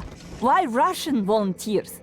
Well, the Russian penal system is quite unforgiving, and their alliance with the TranStar interest economically coincided. It was Catherine Yu's idea. Their mother and Alex saw the advantages. So, they were murdered because of political convenience and cost savings? The term murder I would dispute, but I do not wish to lie to you. These two factors made them good candidates for the research development here. It is far easier to persuade a man to volunteer for experimental trials when his other prospects include capital punishment or life in prison. I would dispute the term volunteer, Doctor. Gotta say, not a big fan of Dr. Igwe. I haven't had much success in calling up more fabrication plans, but I did have a design for a psychoscope chipset I've been tinkering with. I'd be honored if you found some use for it. Morgan? Hey, I got your thing. Thank you. It's a strange feeling.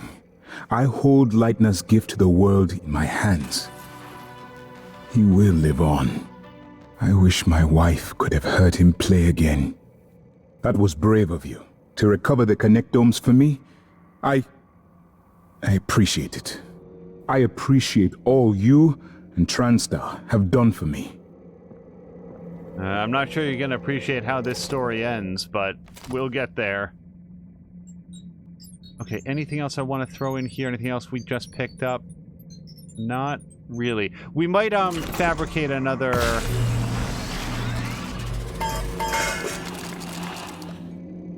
Morgan. Thing. Yeah, in terms of, like, I feel like it's appropriate in a survival scenario like that to allow the player to get sort of, not far enough ahead of the curve necessarily, but, you know, to a position where they don't feel like they're constantly teetering on the precipice of death. And that has been my experience with this game so far. So, could pick up sneak attack.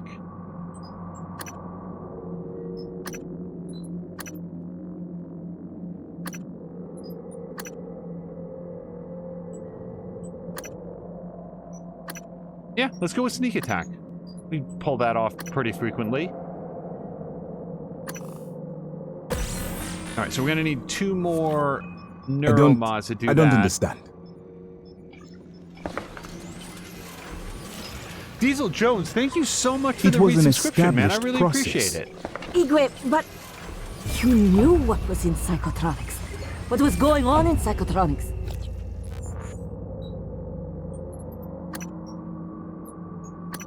Now I'm trying to remember, we were watching Diesel Jones the other day, and was it Elder Scrolls Online? I thought there was something else that he was also playing. They volunteered. Diesel, also, I'm curious if you... Volunteers? They didn't agree to be killed. Okay, they think they're having a similar conversation there. They all do. Their skills, their talents, their achievements. But now, we can do so much more. Marinda feels like they went from way over their head to very powerful with no real transition time. I feel like my experience with it, like there was a gradual ramp up where I felt more and more comfortable. That could have been the choice of upgrade paths that I took, or it might have been the fact that I have a habit of like exploring all of the possible nooks and crannies before proceeding with the main story. So I was going into areas that I wasn't really supposed to be in. But at this point, I feel like Morgan is very well geared for the trials and dangers here aboard Talos 1. And as a result, it doesn't have like when I see a nightmare now, it's not white knuckle terror to get away from it the way that it was at first, including a couple that we went ahead and just avoided fighting altogether. Now it's more of, okay, I need to be sensible in how I approach this, but this is a workable problem. And it's one of the reasons why, again, like looking at this game in a harder difficulty level, like the fact that they patched in a mode where there's weapon degradation, and you either have to be able to repair your weapons with spare parts or replace them by fabricating new ones, from what I've seen of this game and its economy, that sounds really cool. Like, it is probably the mode that if I was to like travel back in time and give myself a piece of advice, I may not have played it on hard, but I think I would have played it with that option on. And probably cursed my future self pretty thoroughly as we went. Yeah, Diesel Jones, thank you very, very much for the resubscription. I really appreciate that. I feel like in this era of... That's not where I want to go. Alex's office is that way. In this era of COVID-19, any sort of support that people are able to offer to one another is... Like, it means so much. And believe me, it is felt at all times.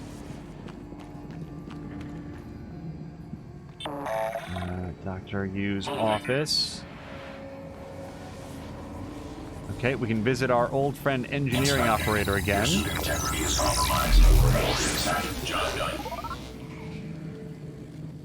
Dr. Teflon saying you would trust me. Curse myself out. In the hands of some developers, maybe even most developers, I would not think that it would be a wise way to spend my frustration tolerance. But the way that Arcane Studios develops and balances their game, like, I played Dishonored 1 on normal difficulty level, and then after, you know, a nice sabbatical, I replayed it on a hard difficulty level, and it was... I can't say that it was better. It was just very, very well tuned for that level of engagement.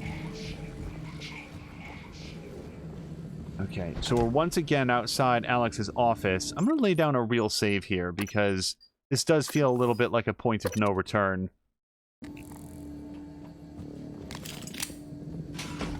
Brother. Morgan, I won't be joining you. Don't worry, there's no trick. Just a gift from your big brother. It's the truth, like I promised. Took me a while to dig it up. Someone wanted to hide it from you. My computer, another video. Give it a look and we'll talk. I'm sending you the password, assuming you haven't hacked your way in yet.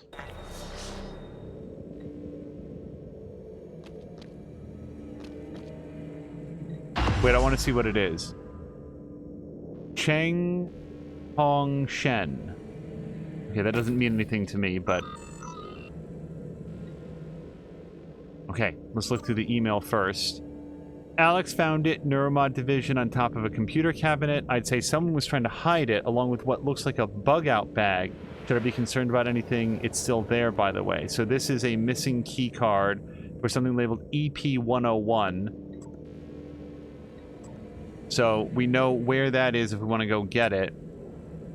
If it's shut down or on standby, it could be anywhere. Do I have permission to begin a search? That's regarding the rogue operator that Morgan Shu, our character, was making, which appears to be January, or maybe December. I feel like the December mystery is still unsolved.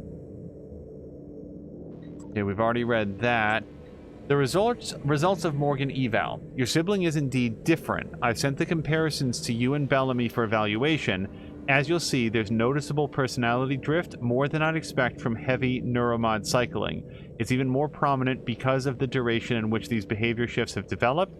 As requested, I did not discuss this with Morgan. Interestingly, Morgan seems unaware of these shifts.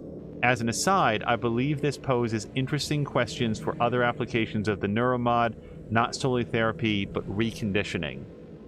Oh, Matthias, you sound like a monster. Application for neuromod, well, we've got that, but of course, Alex would have that on his computer as well. And then finally, utilities. Morgan.lgv and EP101, the rooftop bridge controls. So that must be what they need, what he wanted the key card for. Let's play the video.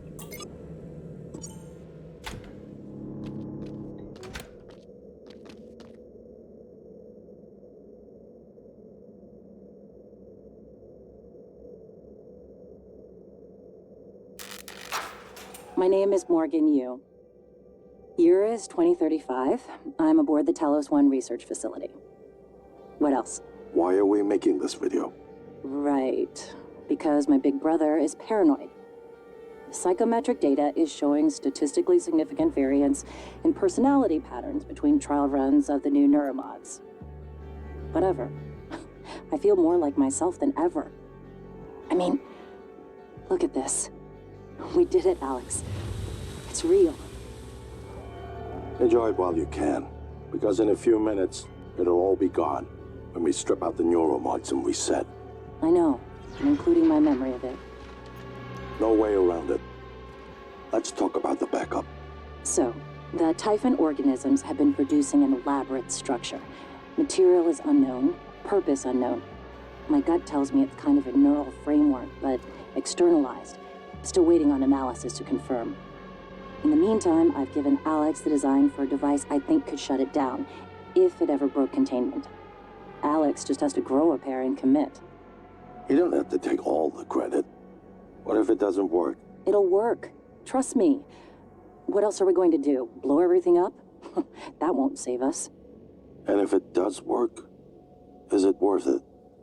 The people that come after us will be smarter, stronger, immortal. They can judge us if they want. But they'll know they exist because of the things we did. I'm ready. Do it.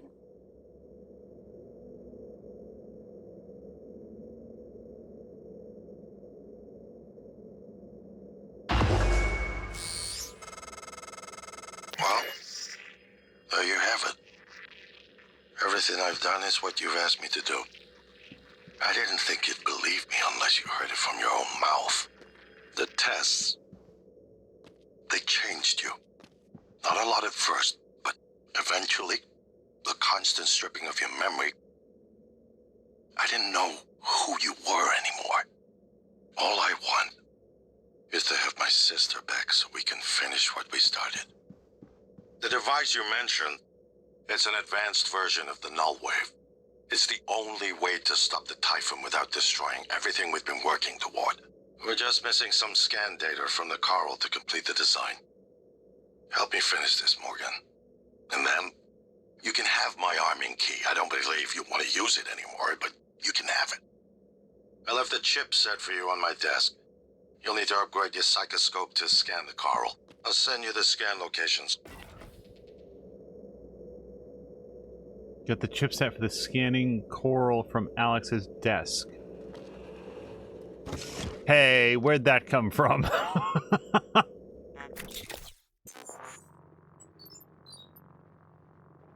Coral detector. Modifies the psychoscope to be able to scan coral. I have no idea what coral is. I mean, we can guess, but... Okay, I don't think that I'm using this at all to mark enemies. Let's take that out. And also, look how many I've got. So, boost the amount of damage for super thermal. Increases the duration of machine mind and mind jack abilities. We don't use those. Amount of damage for psycho shock. Regenerate psi on contact with coral. Oh, coral's the mist. The energy, the plasma that's in the air. Okay, that's right. And then modifies the psychoscope to be able to scan it. All right, let's put that in there.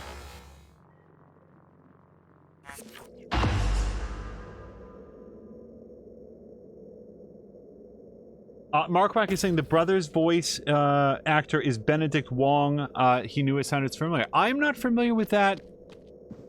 His voice does sound familiar to me as well, but I don't recognize his voice or that actor by name. Okay. Yeah, based on the hour and a couple other things, I think we're gonna have to call it here. We're at that phase where I'm like, I don't know how close we are to the end, and I'm always worried about having an episode, a finale episode of like 15 minutes because I didn't realize that we were just about to trip and fall into the credits. But if I were to guess, what happens next is I have to visit several different points in the station to scan enough coral to get the data. And also, frankly, at this point, I do want to visit Alex's escape pod just to see what's in there. I don't want to take off, but I'm curious what, if anything, is in there. Only because if we take a look here, the quest that's here is Who is December? December is, I mean, here it is. I've been contacted by another operator named December. Like January, it has my voice. However, December's directive is to help me escape Talos 1. It claims that before I lost my memory, I hid the key to Alex's private escape pod in the debriefing room in the Neuromod division, which I think is what we were looking at there. It looks like Alex figured out its scheme first, though. The key was gone, but I tracked a series of clues that led me to a safe in Alex's office. The safe had an old transcribed log from me, plus a key to Alex's room in the crew facilities. I found Alex's escape pod key in his room. I could just leave this all behind now. I am just curious, is it going to further clarify who is December? Because I feel like the existence of a separate operator that says exactly the opposite of the first one remains very suspicious. So I do want to go check that out before we round out with what may be one of the final quests in the game. But the final quest that we have here is pretty much what I was talking about. What if there's a solution for this that doesn't involve blowing up the station, killing everybody aboard? We blew up the shuttle because it felt like the only option that we had in front of us at the time, but what if we can save the lives of all of these other people? Then having things like that musical talent and all the people living in the cargo bay and all the other side quests that we've done, won't that have been worth it? How do you live with yourself knowing that you could have saved those people and didn't because you decided in your own head it wasn't worthwhile, and then you realize afterwards that everything could have been okay? So yeah, I don't know, I feel pretty good about the track we're on. We'll see how it all rounds out in the next episode, which may be the last one. I'm not sure, but we're gonna go ahead and find somebody fun to raid. Let me just take a quick look through here. Benedict Wong was Wong in Doctor Strange. He was also Bruce in The Martian. I watched The Martian. I liked it a lot. I do not remember Bruce offhand. I do, however, know Wong in Doctor Strange, and he is very good in that. Marinda wants, do I want a spoiler which will probably improve your game experience? I don't know the answer to that. We're far enough in that at this point, I don't think it would matter too much. I'm gonna still go with no. But here's the thing, and this is my final thought for now. When we're done, when credits are rolling, here are the things that I really want to hear from people. Number one, in episode 1, way back at the very beginning, somebody stopped by and posted what was apparently a horrific spoiler about the game. I want to know at the end, I'm just curious, what did that person say? What was the spoiler that they gave away? Don't tell me now, because like that was really animating for Drienne and Tashir. I'm just sort of curious what it was. And I'd rather hear it live on chat than to talk about it with my producer afterwards, because I never saw the message. Number 2, I have to confess, what was the thing that fake cook, Matthew Tobias or whatever his name is, what was he going to say before I shot him 6 times in the head? I don't actually care, but it is sort of a point of curiosity at the end. Like, I have no regrets, but like, what was it going to be? If anybody happens to know, that would be an interesting thing to close out on. And number 3, assuming that we don't find out in the next episode, I am curious, can you, at the halfway point, just get into Alex's escape pod and say, fuck it, and leave? Like, I'm not going to do that, but I am curious if it would have been possible. Again, assuming that we don't find out during our visit there next episode. But don't answer those just yet. It's just things that I would love to have a conversation about when we are watching the credits scroll by, because I want to see all the credits. I feel like the people that made this game deserve a lot of recognition. I think it is gangbusters. I think it's a very good game. Okay, let's find somebody fun to raid. Oh, Marinda, yes, if you want to see the clip, who was it? I think it was Dr. Teflon. Grabbed a good clip of it. You can find it in our clip section right here on Twitch.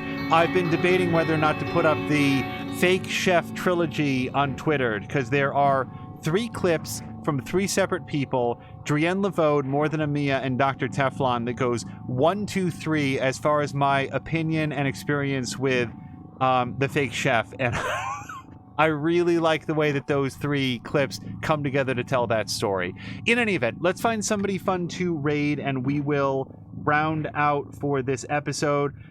Diesel says thanks. Brian says thanks. Well, thank all of you. These are games that I would be playing on my own and probably talking just as much if I was sitting in a room doing it by myself. But the idea that we get a chance to share these journeys and experiences with people and then check out their streams, watch Patikin, Diesel Jones, Drienne Levode, More Than a Mia, Tashir Games, Mr. Binky, JV McMaster, Toxic with 2 Ks, He Who Dies, so many others, the Sunny Panda, who is still recovering from his concussion as of this hour. It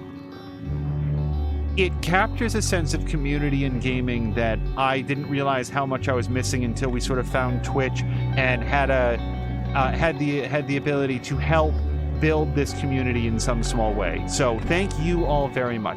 Okay, that's enough. Now we're gonna find somebody fun to raid, and we will see you probably not tomorrow, maybe Wednesday, and if not Wednesday, certainly Thursday, but we will be back for the conclusion of Prey. Until next time, thank you so much. Please stick around for the raid, and until next time, I hope you have a great time.